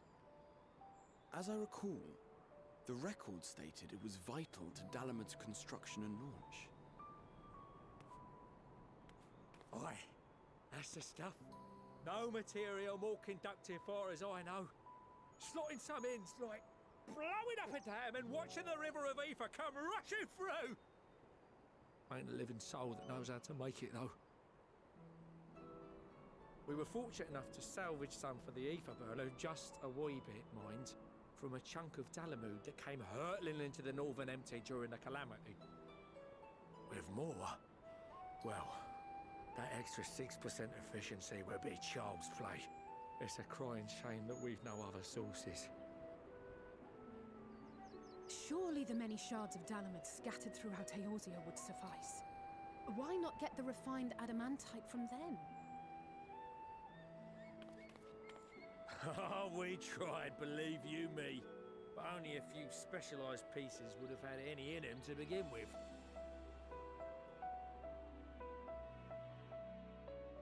Drive calls from Ragnarok-class internment hulks.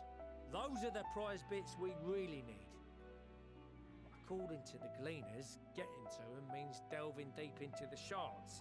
And the defences are still very operational and very eager to blow them up.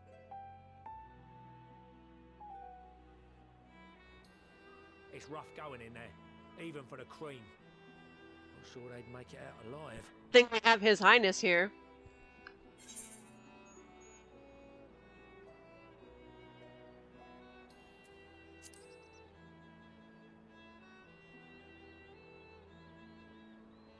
That may be for the best, though you doubtless find the task too dull for your liking.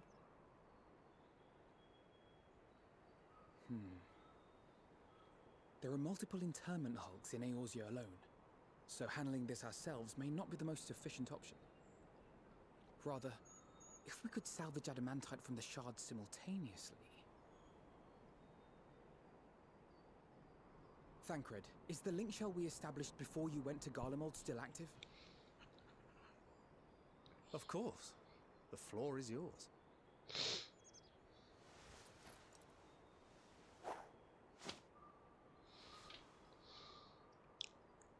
What's all this? Gathering firewood, so to speak. We alone can accomplish little, but joined by others, we may yet build a bonfire to carry us heavensward. This is Alphino. The Scions have need of you.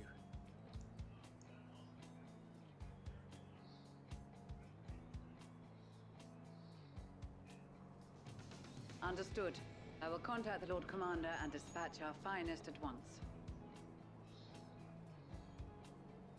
My sisters are somewhat preoccupied with the final days, so I will lead the 12-Wood expedition myself. Are you aware of any other sources of refined adamantite?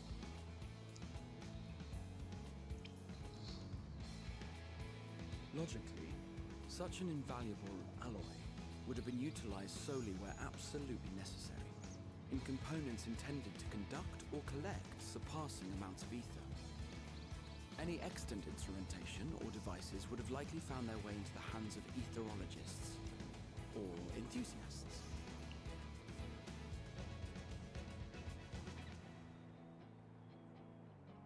Magical artifacts of Allagan design? The Eastern Alliance will send word to one and all. Are there other ways we may offer aid? No shards of the Lesser Moon scar our soil, but our stake in this cause is no less for it. Is there anything in Othard that might be of use to you? What did you say? Oh, you got friends in far places, lad. Anyway, if you're offering, I wouldn't say no to one of those Far Eastern sacred relics. Some of them can hold enough ether to summon a whole damn primal. Find a source like that with the ether burner, and 3, 2, 1, kaboom!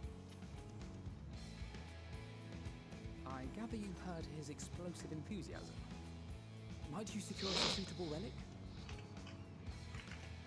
It shall be done.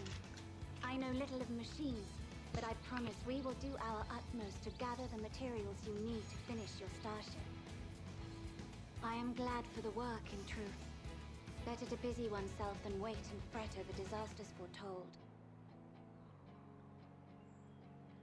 Then why are we all still standing about yapping? There's plunder for the taking, and I'm a born plunderer. I'll be an old Charlian before you know it. Start mixing the grog. I'm certain that can be arranged. Thank you all, and do be careful. Just like that. Aye, just like that. It's Our just refined rum adamantite and is on its way. citrus. They can't screw it up. Now let us consider our next steps, shall we? There's yet much to be done.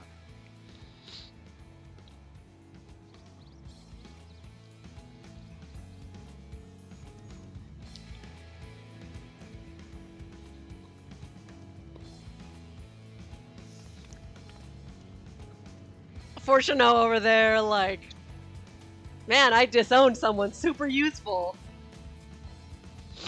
No, but I know there's like ground fish and ground other meats in it.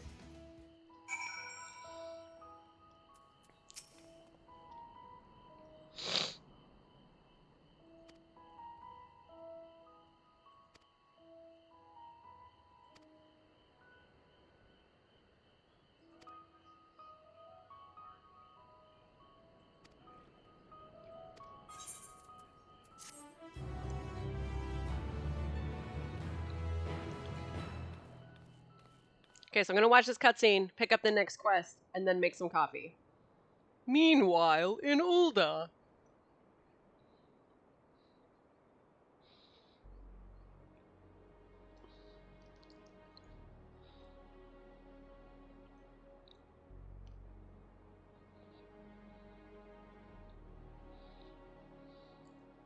Our course of action is clear. We must harvest refined adamantite from the shards of Dalamud and procure arcane relics of Allagan make. Summon the best and brightest of our immortal flames and form an expeditionary party at once. Call upon the Sultan Sworn and Brass Blades for support as you must. Papashan, send word to the guilds. We will require the expertise of master artisans if we are to have any hope of identifying and recovering these elusive materials. I love Nanamo, she's the best. Guys, we have need of your stone torches. They are to assist the immortal flames in scouring the ruins and to help secure the surrounding areas. I trust I can count on your support.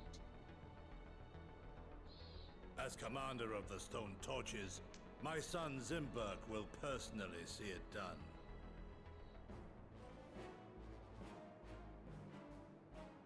Pippin, I would have you lead the raiding party.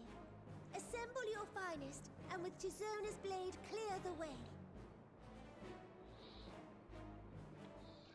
Lord Lolorito, I pray you take charge of the search for Allagan relics. Surely you know of some being traded on open or clandestine markets, or sleeping in collectors' vaults. Of course, I ask not that you do this out of the kindness of your heart. By all means, profit on the transactions. I wish you the joy of it. By all means, profit on the transactions. Our days descend upon our world. If circumstances are truly as dire as they say, Ul'dah's best efforts may be for naught. And yet, when we Eorzeans rose from the ashes to rebuild our broken realm, did we not learn one simple truth?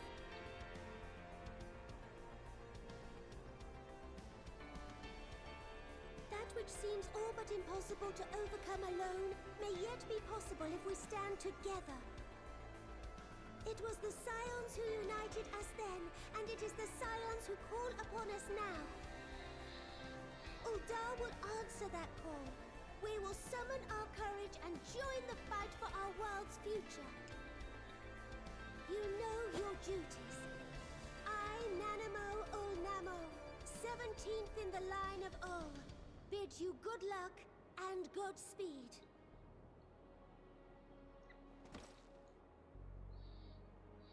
Everyone else salutes Lolorito is just like, mm-hmm. Meanwhile, in the Black Shroud.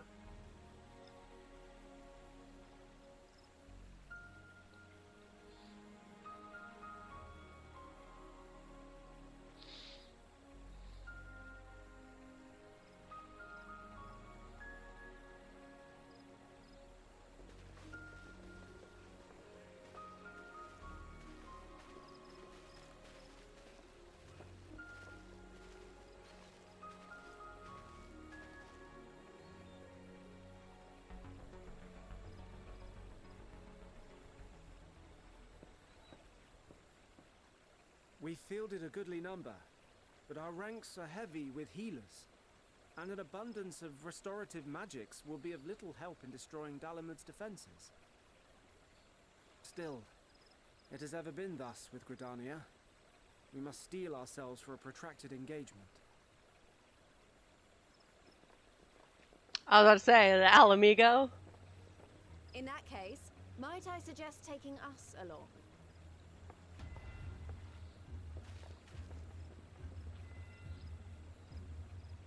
Commander Hext, what are you doing here?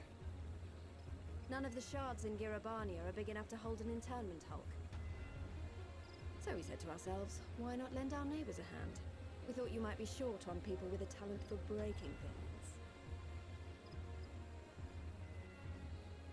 It's Monago, Kane's other love. You are right. Our deficiency so plain to see. It might have been a lifetime ago, but I was once one of the scions assigned to the Shroud. I know this forest well. I know your people. And I know we will be stronger if we fight this fight together.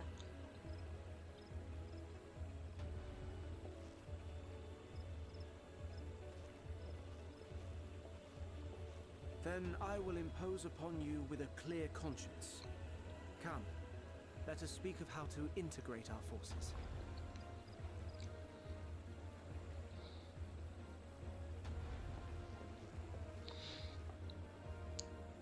Here's a good question, Kane. Who's your number one waifu? Monfilia?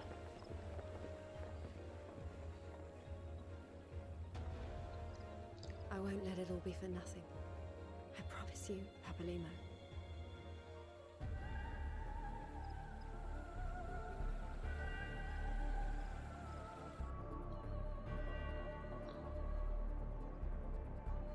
Meanwhile, in Quarthus, Lena, solid choice. Solid choice.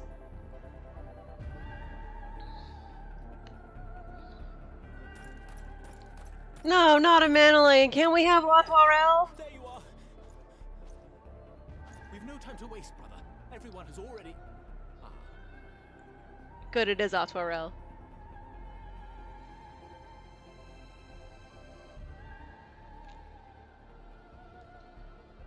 How fun! Lena is the bunny girl that Mr. Cat adopted, the Crystal Exarch. The one I don't like is Lise.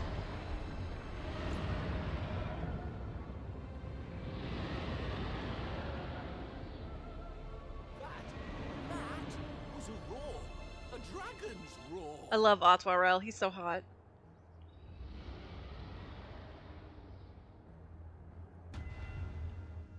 Okay, but which dragon? There are so many dragons now. Meanwhile, in the Ruby Sea. Thanks, babe. I know you got my back. And so, in summation, the Eastern Alliance, as well as the Honorable Lord Lolorito himself, Yeah, Tansui, reached very out to hot. me for assistance in procuring these treasures of the divine, and I, in turn, do beseech the Confederacy for aid.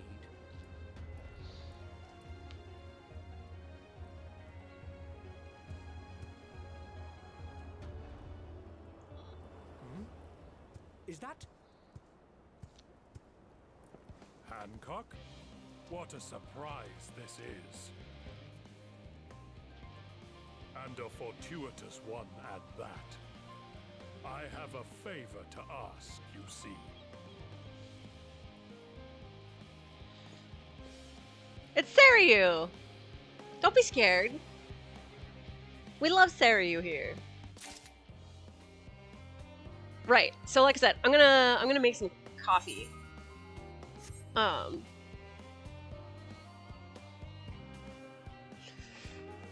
Yes, I did finish the 4 Guardians chain. I think.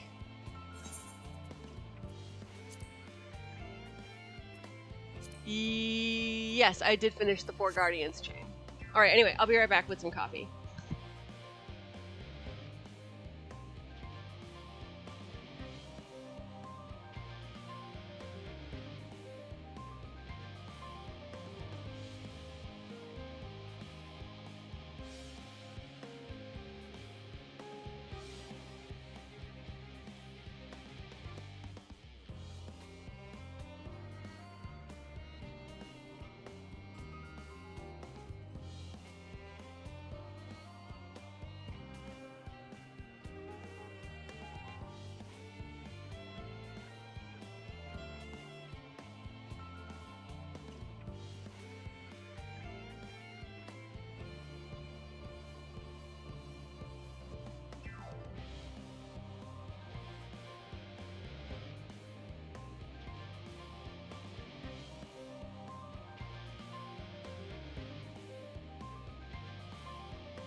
Oh, I made it back for before the timer. Also, not only did I make it back before the timer, but you have to see my coffee mug because I forgot I had it and it's excellent. Isn't it excellent? It's excellent.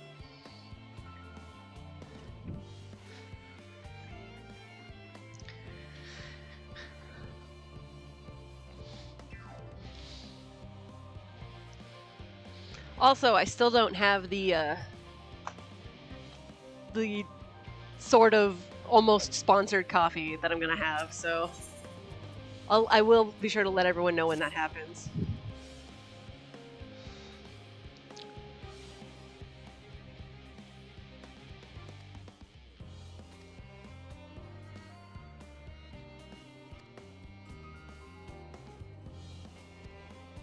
You with the red eyes.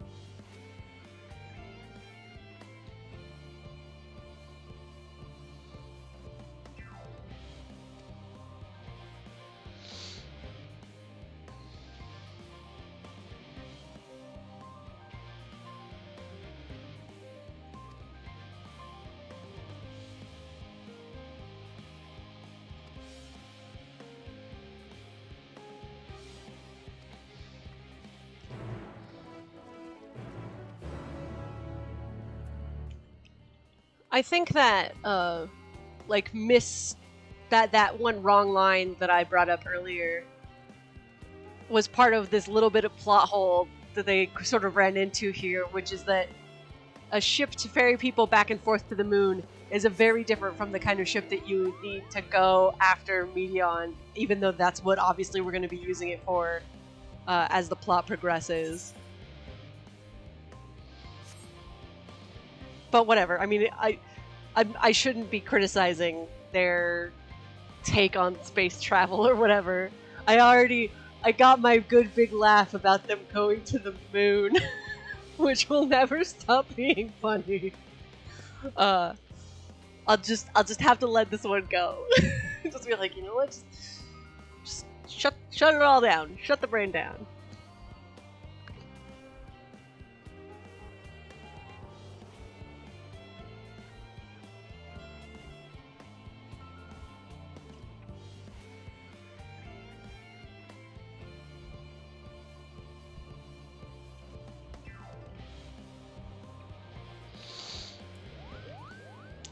So, Velo, I have a technical question, and I don't know if you know the answer, but these gearboxes are item level 545. And obviously mine are 530, which is below that. But does that necessarily mean that it's better? Like, should I just swap all of my gear over? Or no? Because I have put a lot of time and effort into not becoming way too good at this game. Okay.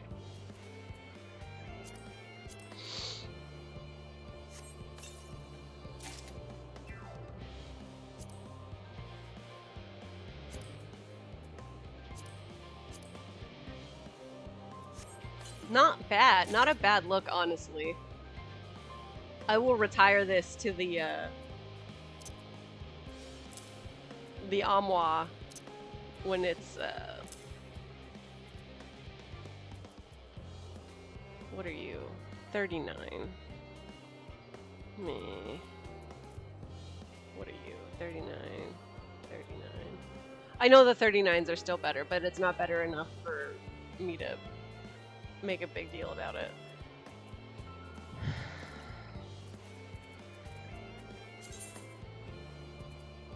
Oh, I can't do glamour plates here.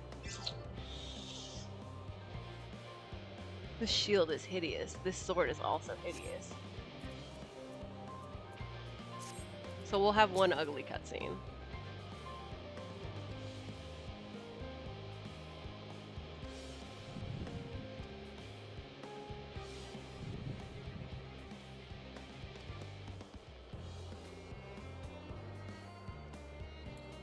So we're gonna take a small detour so I can clear out my inventory.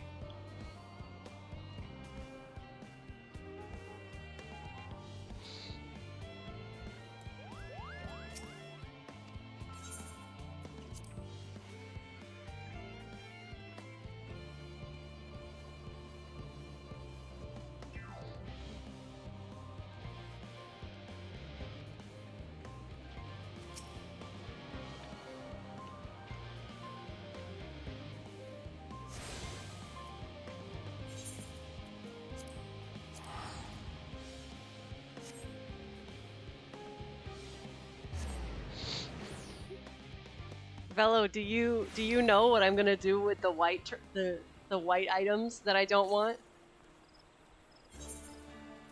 Don't worry about it. I just said that we're taking a detour to get rid of my inventory stuff. Do you know what it is that I do with the white trash items that I get? Wait, I'm gonna keep that one.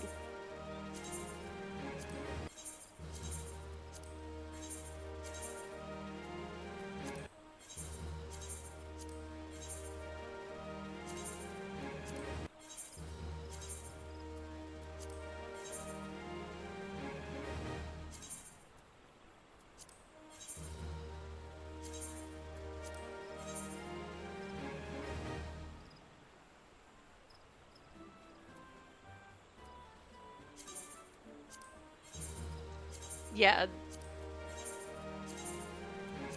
Stat distribution is the same everywhere, I guess.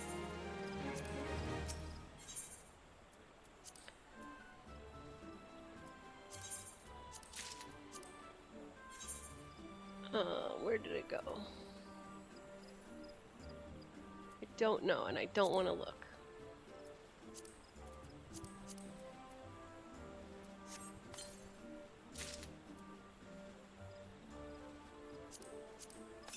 I have no idea what that is.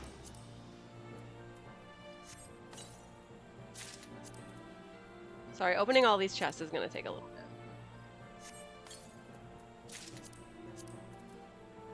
Also...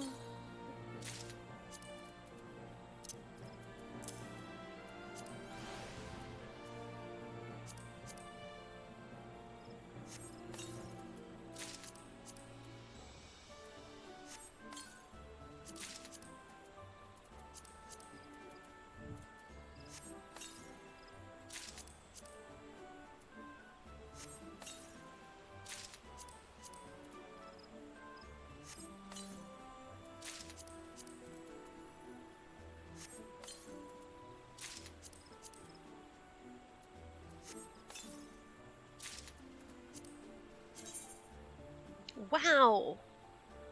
I don't know if this is hideous or not. I honestly can't tell. You'll see in a second.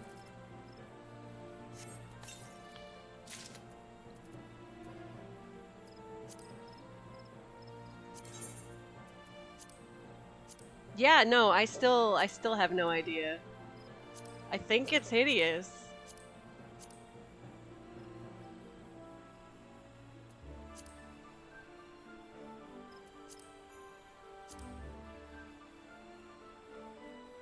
Like, it's salvageable if it's black, but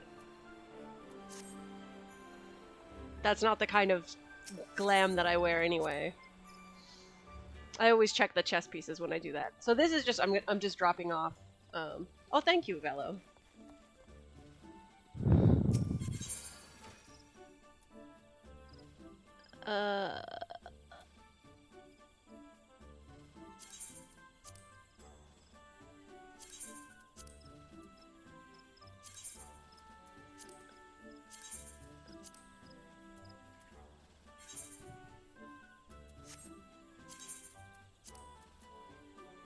Okay.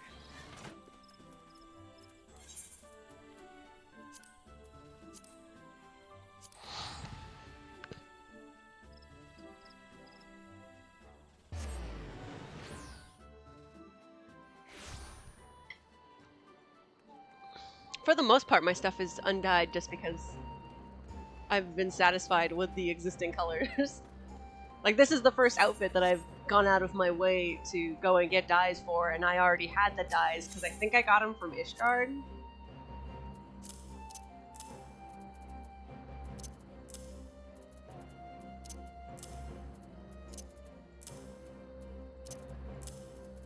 Thank you. Take my garbage, Doma.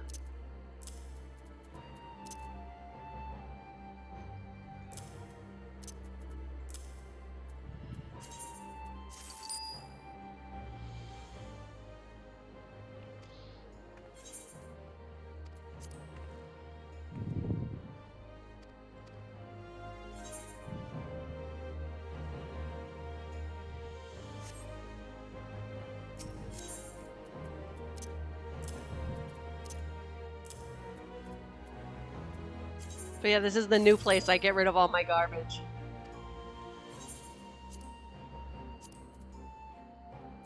Oh man, look at that. Only 3 slots in the last chest. We're finally getting there. We're almost free.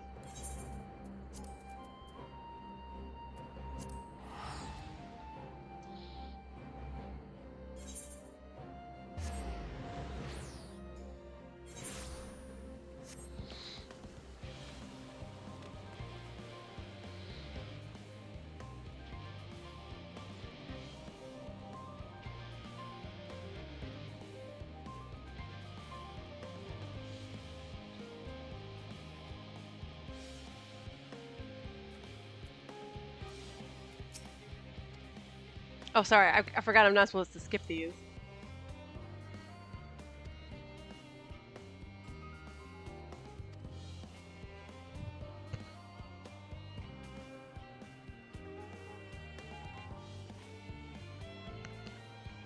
Oh, that's interesting.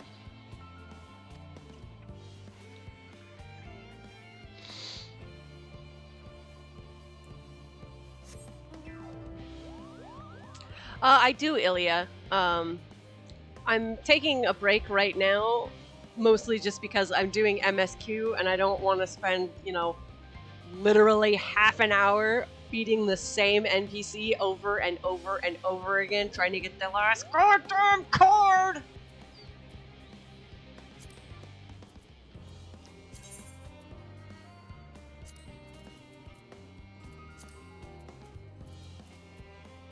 I have 131.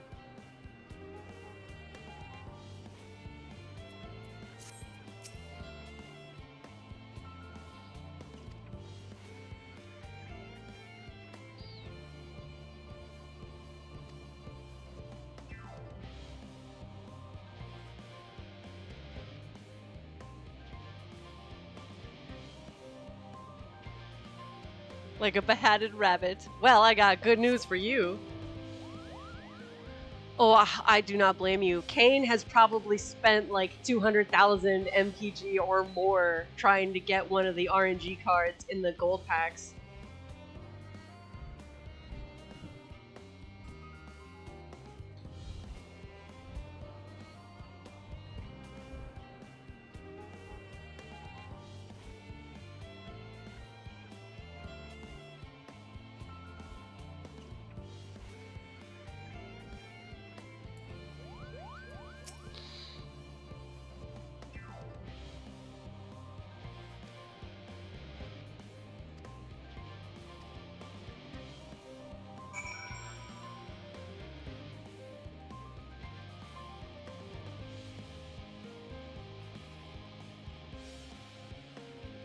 I saw that Eureka was in the challenge log, and I was like, oh, I need to go unlock that. And then I was like, never mind, I'm just blitzing the MSQ.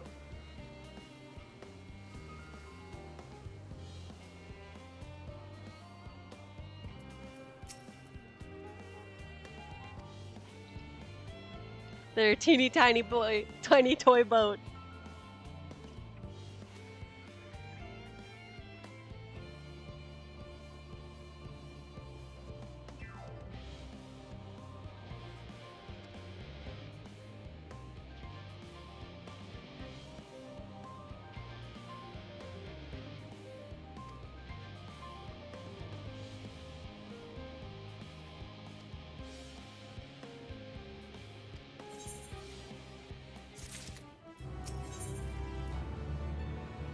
Ryage cannot free himself.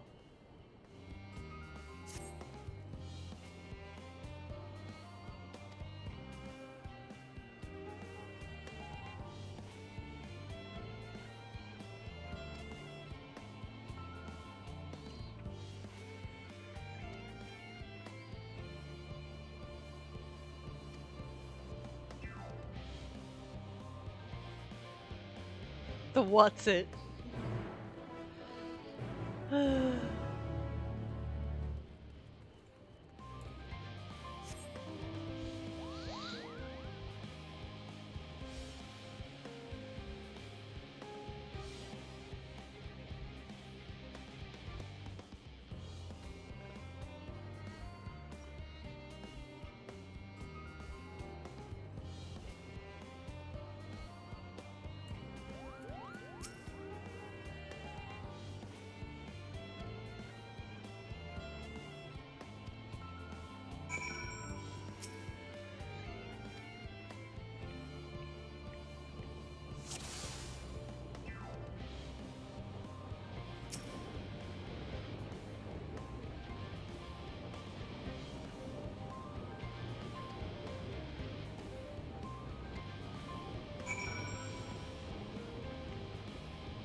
Oh, the poor babies.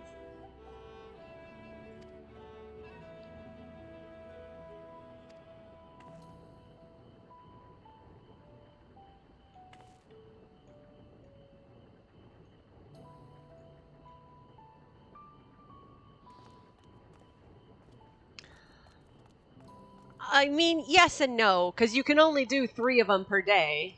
So, you know, just put on a podcast and go through it. Oh, no, it's really easy. Like, even when you need a high quality item, it basically just gives it to you for free.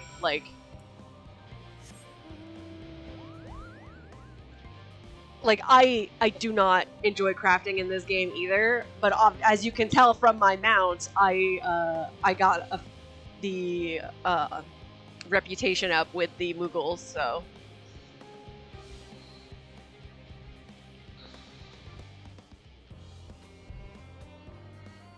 Like, I just bought a set of crafting gear that was approximately my level off the auction house, and that was it.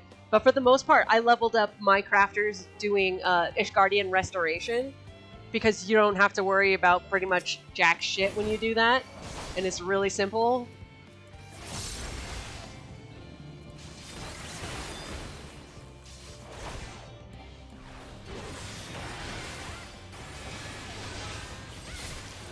Plus you get all of the tokens, the script or whatever.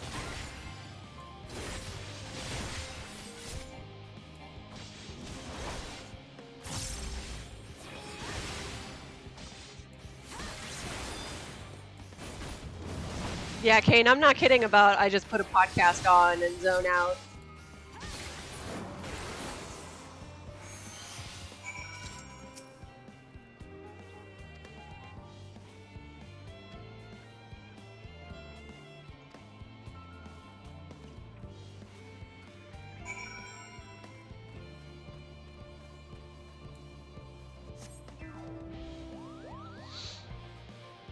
Blorbo from my shows. Yeah, diadem time is also when I do a lot of, what's the word? Like plotting out my backstories and shit.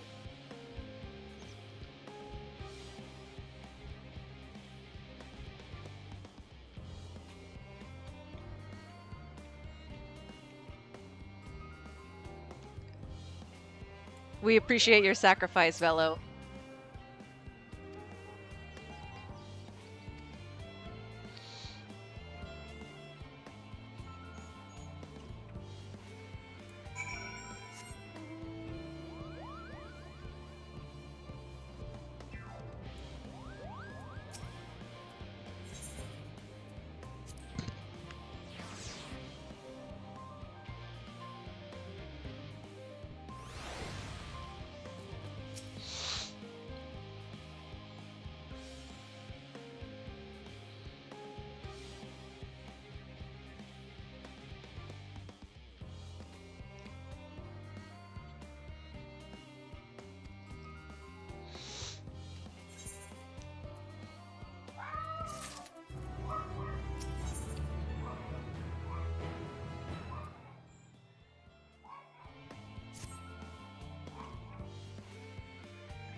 Oh no, Cooking Way, you don't want Charlean food.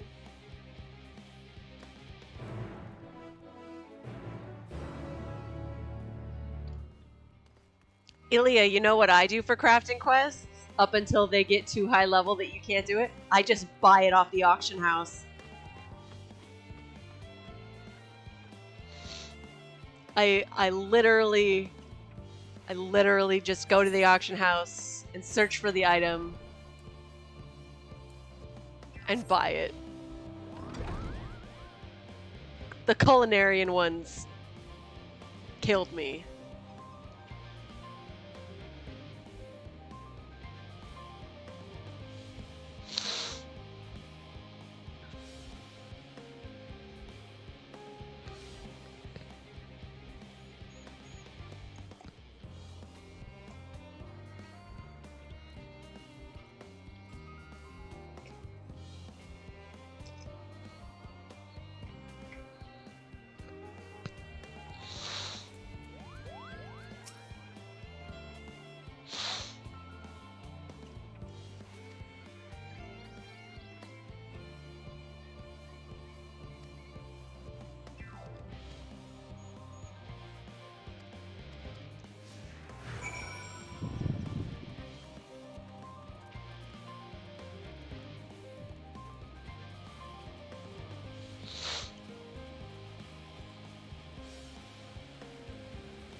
Yeah, actually, even though I mostly spacebarred it and was really, really angry while I was doing it, I did appreciate the culinarian ones.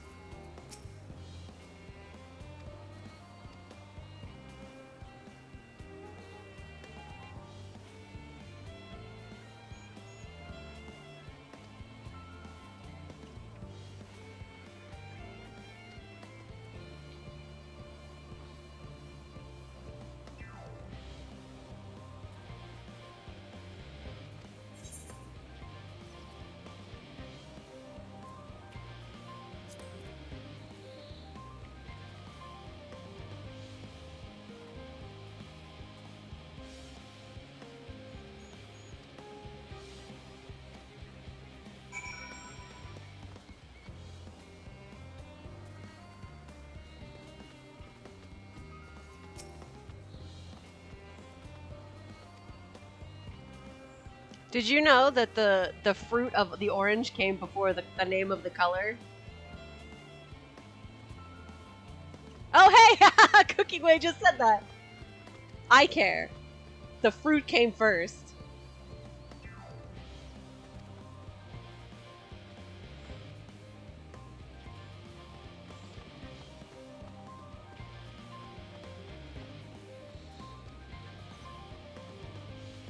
The carrot did come first.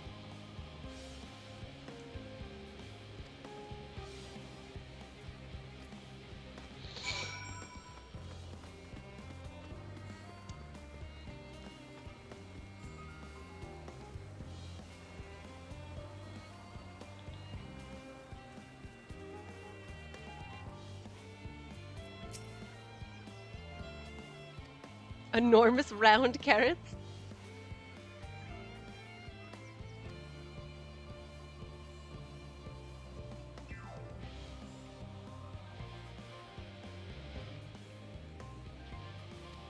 Misbegotten failures.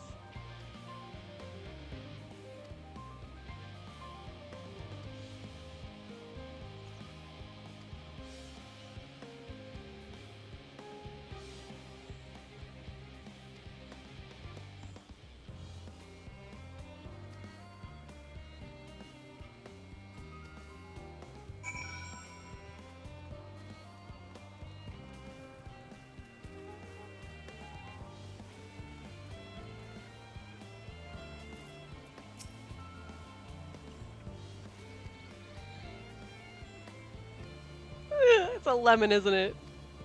Is this poison?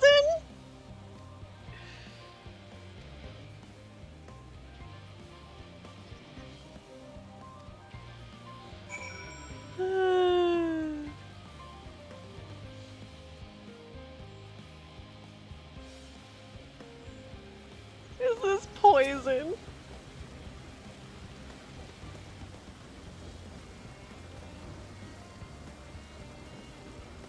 The deceiver.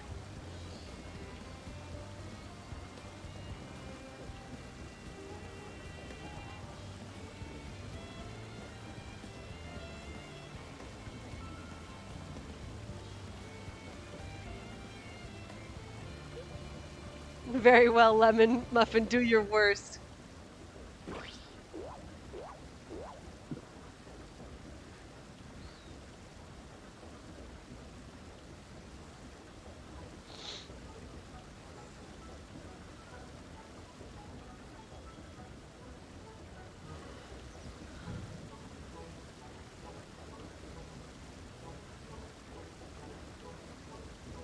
This vile bitterness.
I'm here to prepare for the trip to the moon!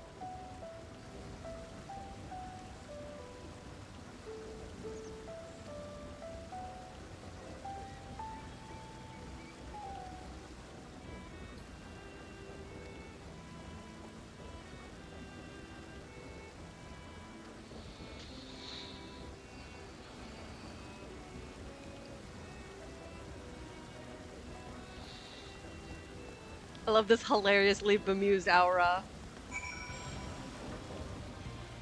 The rough one is still really good though. Like, it's hard to beat that.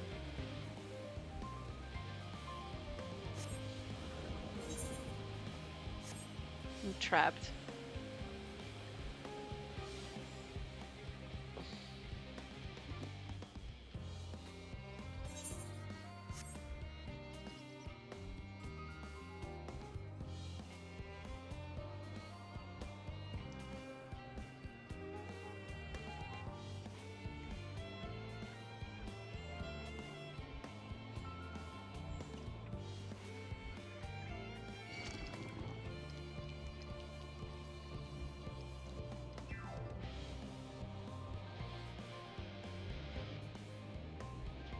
No, Karina. Thank you for showing us your little face.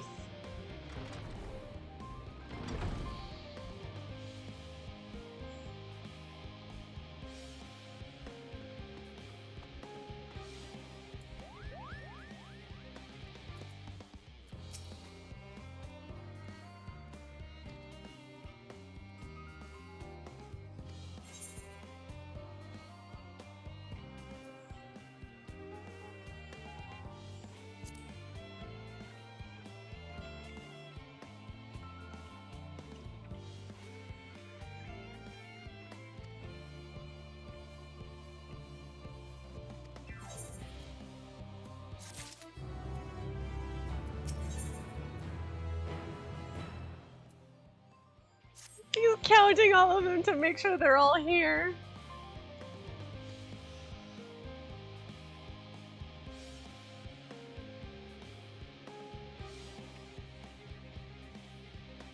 Agreed, Velo.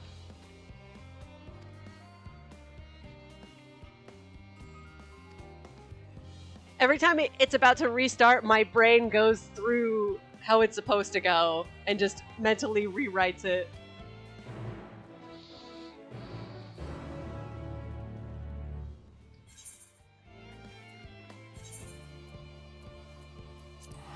I know I could just live. I don't care.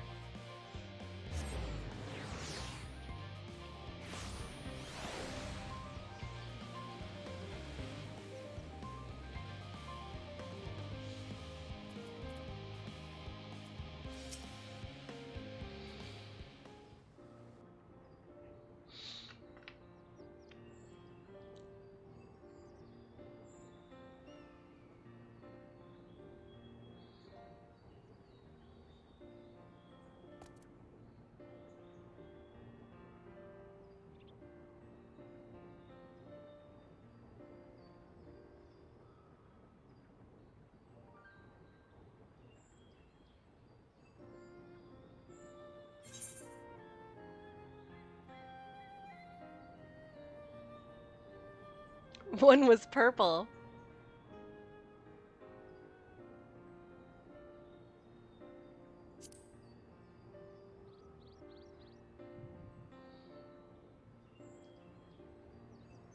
Gasp, I say.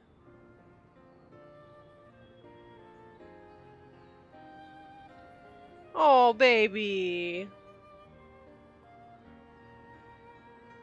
The moon is something to be very proud of. We love you.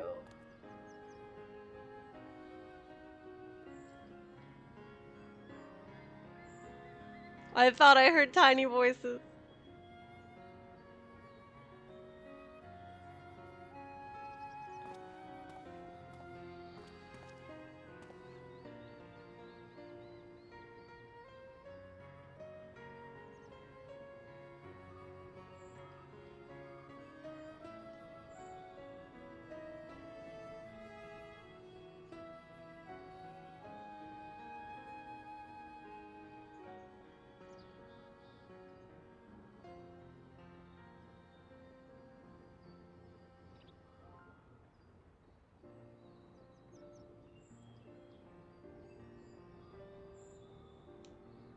She is very sleepy.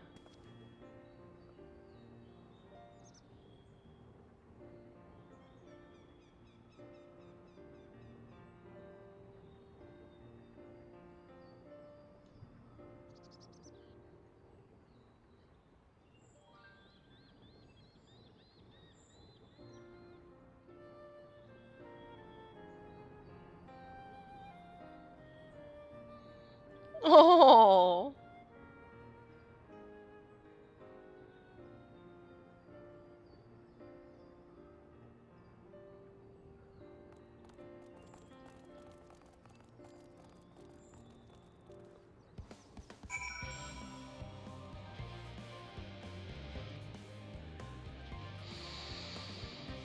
The cutscene trying to ease tension. The music, tension! Ramp it up!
Aerospace engineer way.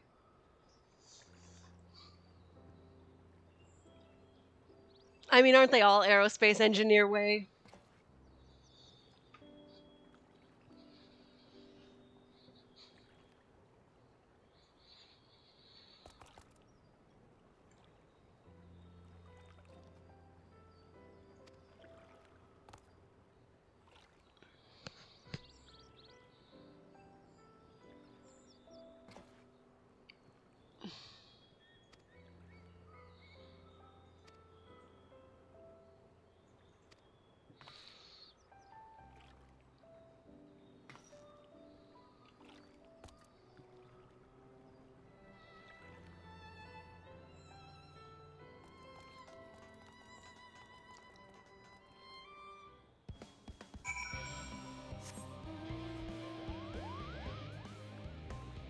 Where's that one that specifically wanted little bunnies?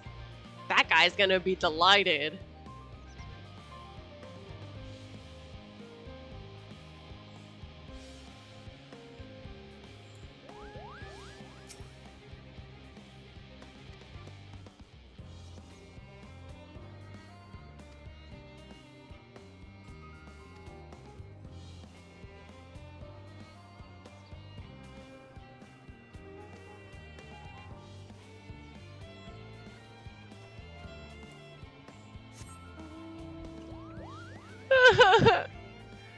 Isn't that a mood, right?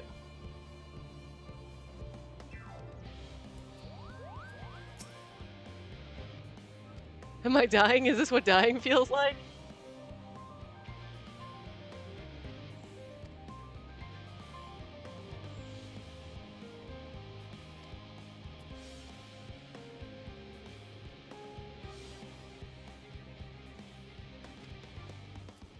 Actually, we're gonna change our pet now.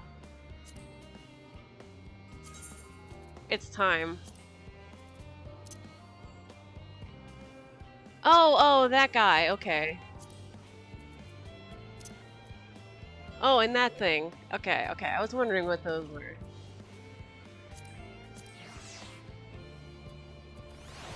Oh, but you'll sit on my shoulder probably. Should we take the melon? Let's take the melon for a while. I grew it myself.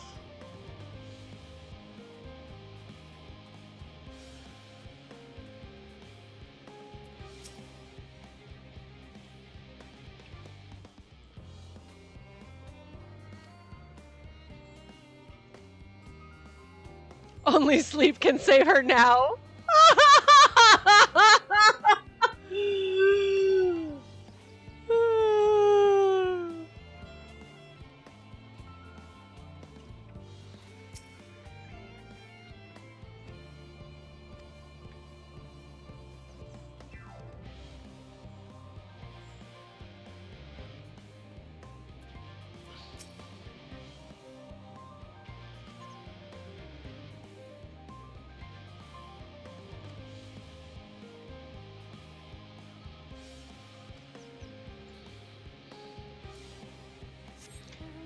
Why didn't you think of it? Because they're from the fucking moon! They're rabbits on the moon!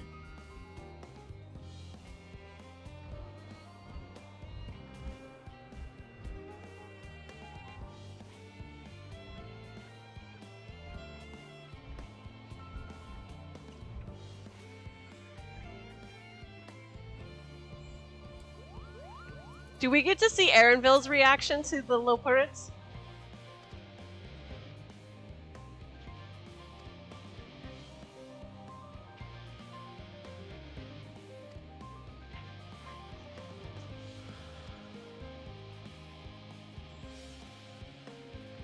Is he in your chair?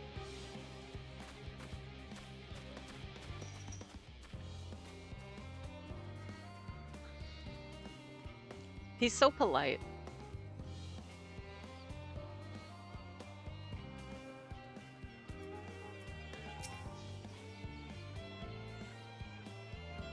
Oh, okay.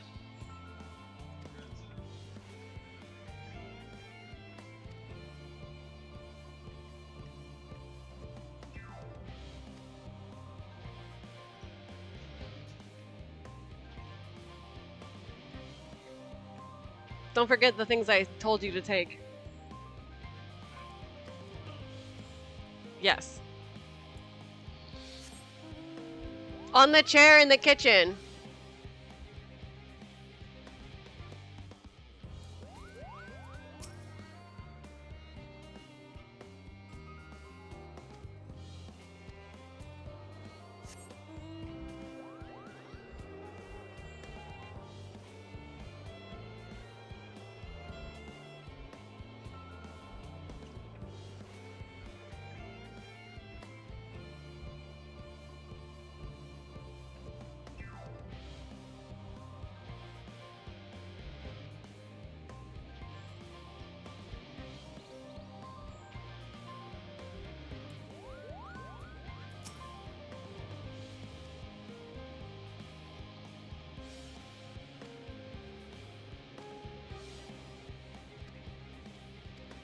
This woman's doing better than you are.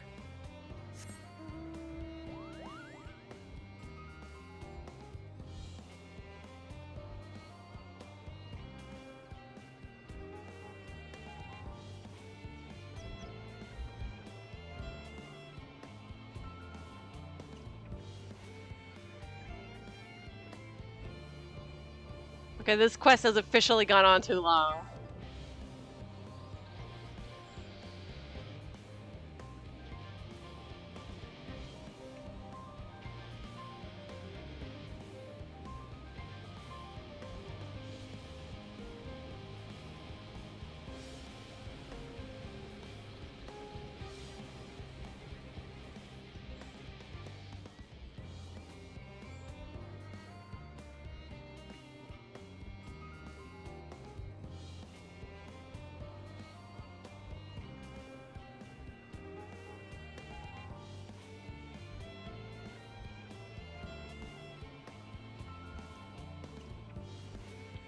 Well, that's partial points.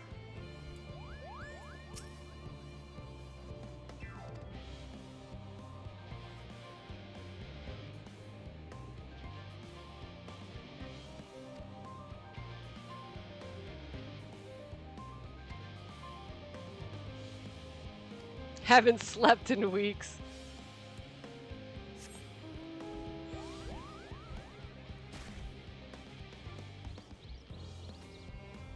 Only sleep will help her now.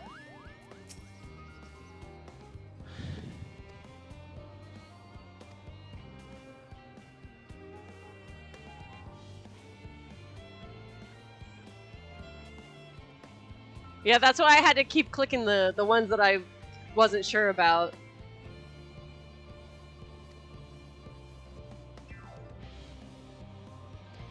It would be unfortunate to inflict this man on the low parts. This guy is the hitman. He's 47.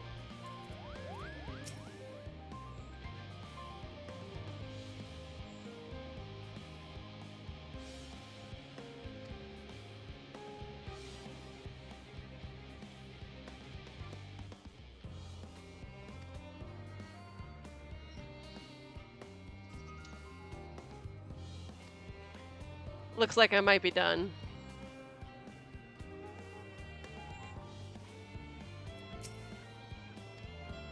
The draw distance is what was really getting me.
Rabbit herder, indeed.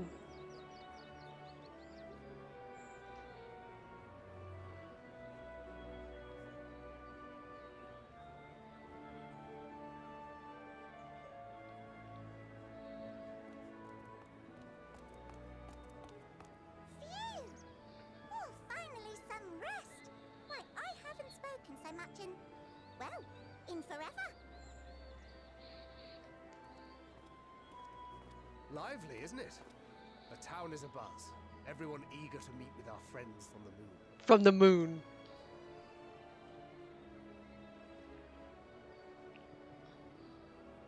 Twould behoove you to consult with Sleepingway. As our moon's pilot, his advice should be most pertinent. I'm impressed. Truth be told, I struggle to tell one from another. No offense intended, of course. None taken. After you and your friends left Mare Elementorum, we spent no small amount of time with your Urianger. Oh, the conversations we had. He told us all about Atheris, answered our every question, no matter how trifling or trivial. Look! Every page filled to the margins with knowledge. When I first arrived, I was struck by how little I knew. It was daunting. But then I realized that, were it not for Urianger and his teachings, we'd still be stuck on the moon, gazing at your world and wondering what we've been missing.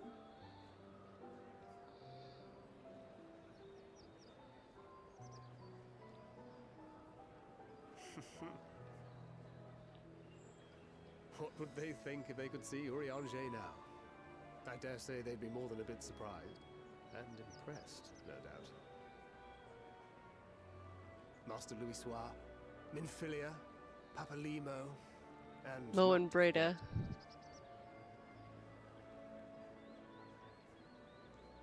Oh! Oh there. Heard there was a visiting expert who we might bother with a few questions. Wonder who these two are. You'd be the one.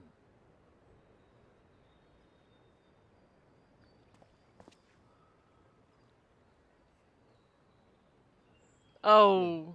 Yes, I am. Oof. Oof. Wilson and Blovida, Charlian's foremost researchers in the field of teleportation magic, and Moonbreeder's parents.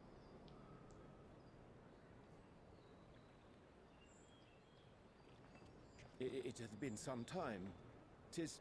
Oof. Tis good to see you in good health. Oof.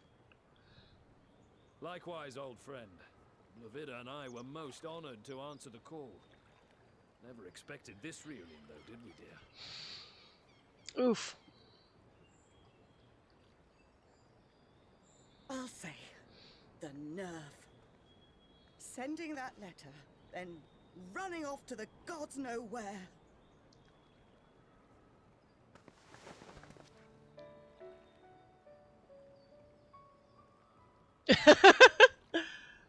Do you have any idea how worried we were?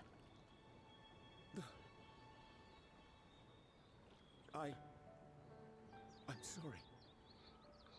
'Twas remiss of me not to deliver the news in person. No, more than that. 'Twas I who... Our daughter was disillusioned after Master Louisoix left her behind. The day the Scions called upon her was the happiest I'd seen her in years. She made her every choice of her own free will. No one could have ever forced her to do otherwise. Don't blame yourself for her death. Celebrate her life. You know that's what she'd want. If there is one thing we resent you for, it was that we could not be there to mourn her with you.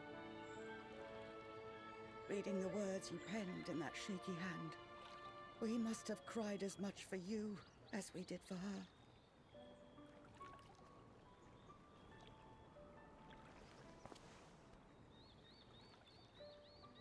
I'm sorry.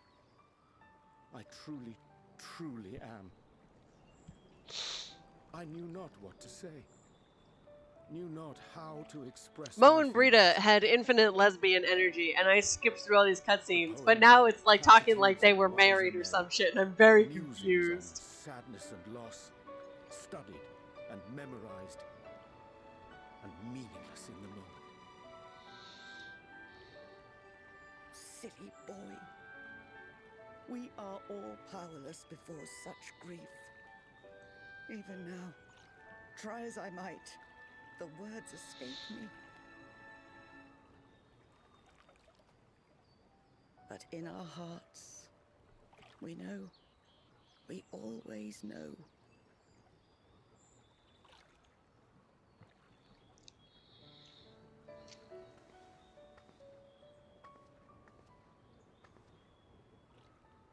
I remember when you were young, how the lads teased you for choosing the company of books over others.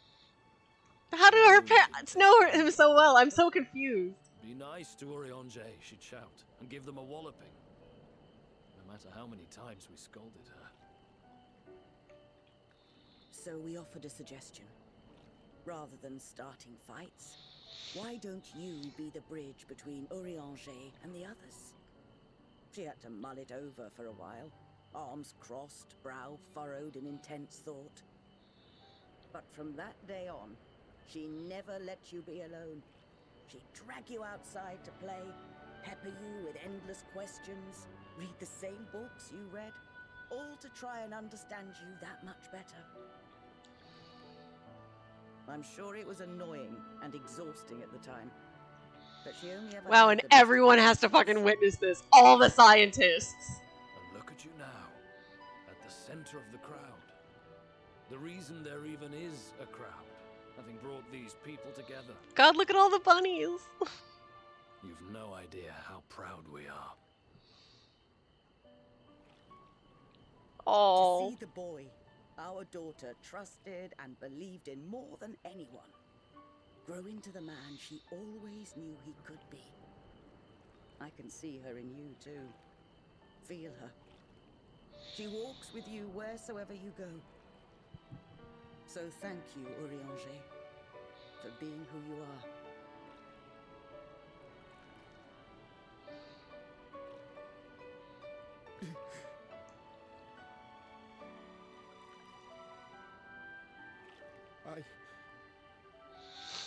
I think I can feel her too. Poor Urianger. Also, look at this tiny paw right here. Oh, hello, The Mama. truth of her life. Free boop. Not sorrow, but hope and love.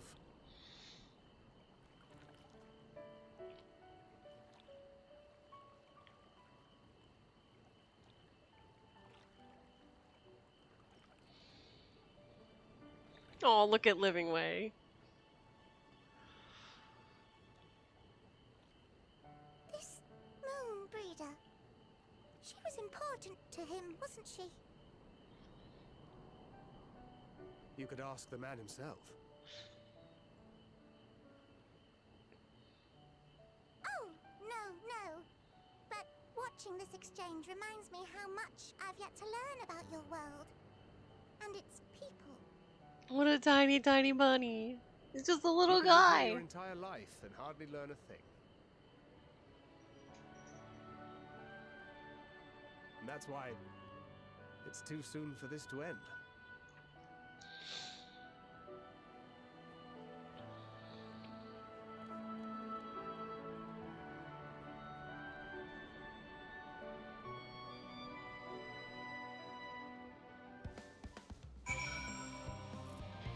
Not now, background music.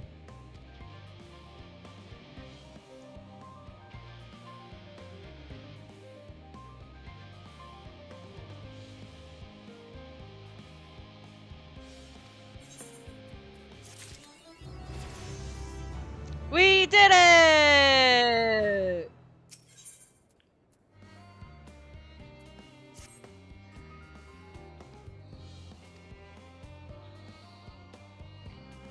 Thank you.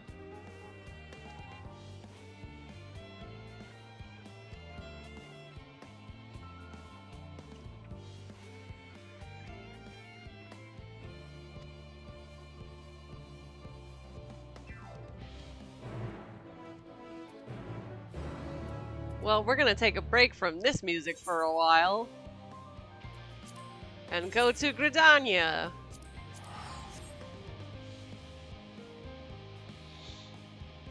Oh, thank you, thank you.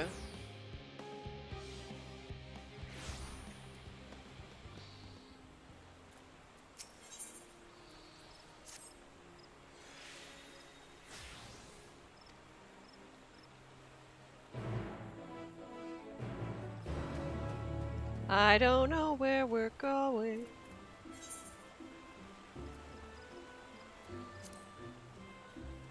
Looks like Conjurer's Guild, maybe? All I know is I super don't want to run there. It is indeed the Conjurer's Guild. I was correct. I've had to run down this hallway more times as other classes than I have as a white mage.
Ooh, wow.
I lied about streaming until I finished. I'm really tired. I'm probably gonna go take a nap. I'm gonna finish this quest. And then do the final one when I come back later tonight. Right, Mama?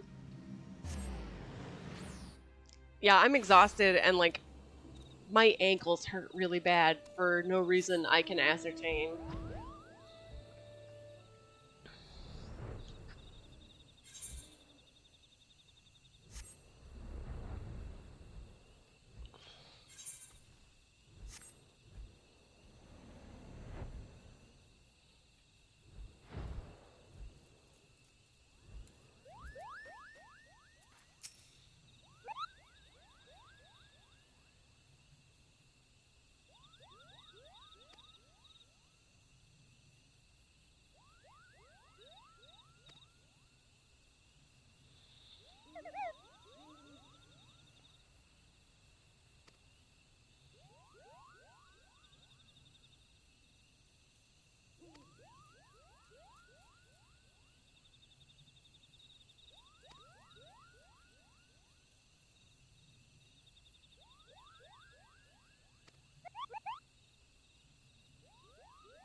The little Moogle sounds.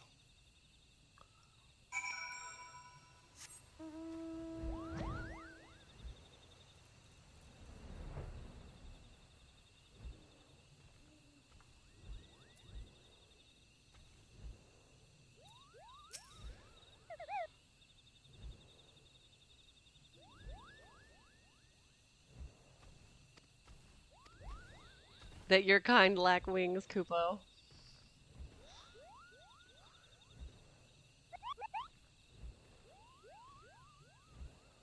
That's adorable, Kane.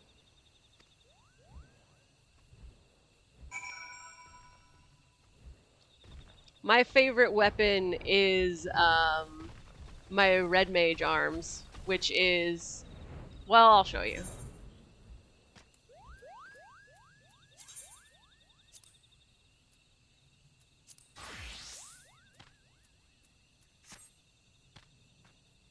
Look at that shit. Look at that shit.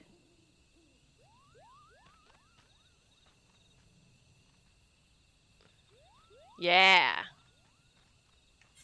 It's the wind one, the wind primal, whatever it's called.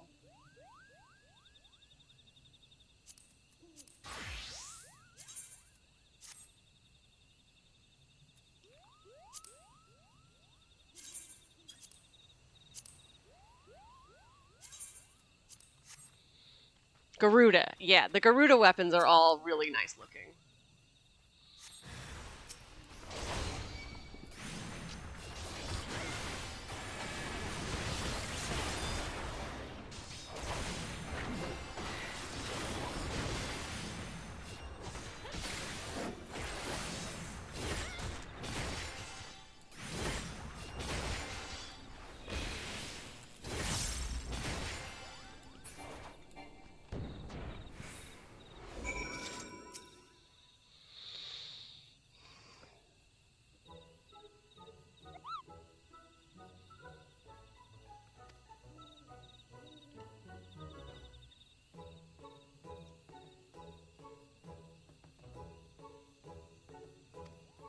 Look at I love their teeny weeny paws.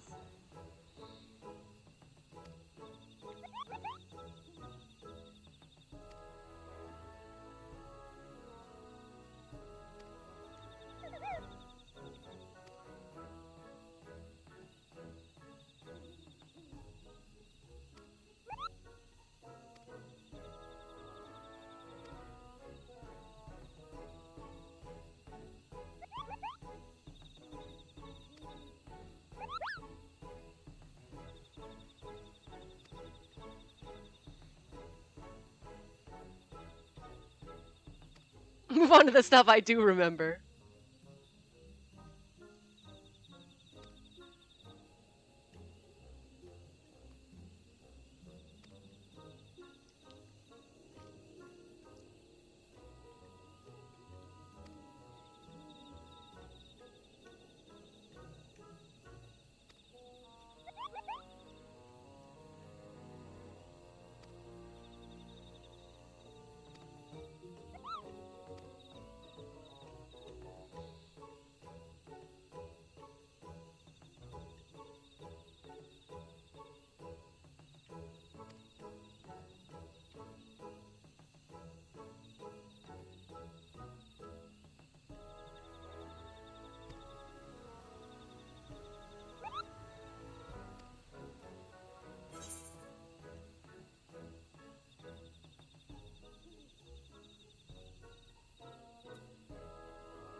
But yeah, I'm gonna sleep before I get into that state where I'm just like, and not appreciating anything, like not paying attention at all to what I'm doing and just like mashing to get through it as fast as possible. I will. I'm turning the quest in first.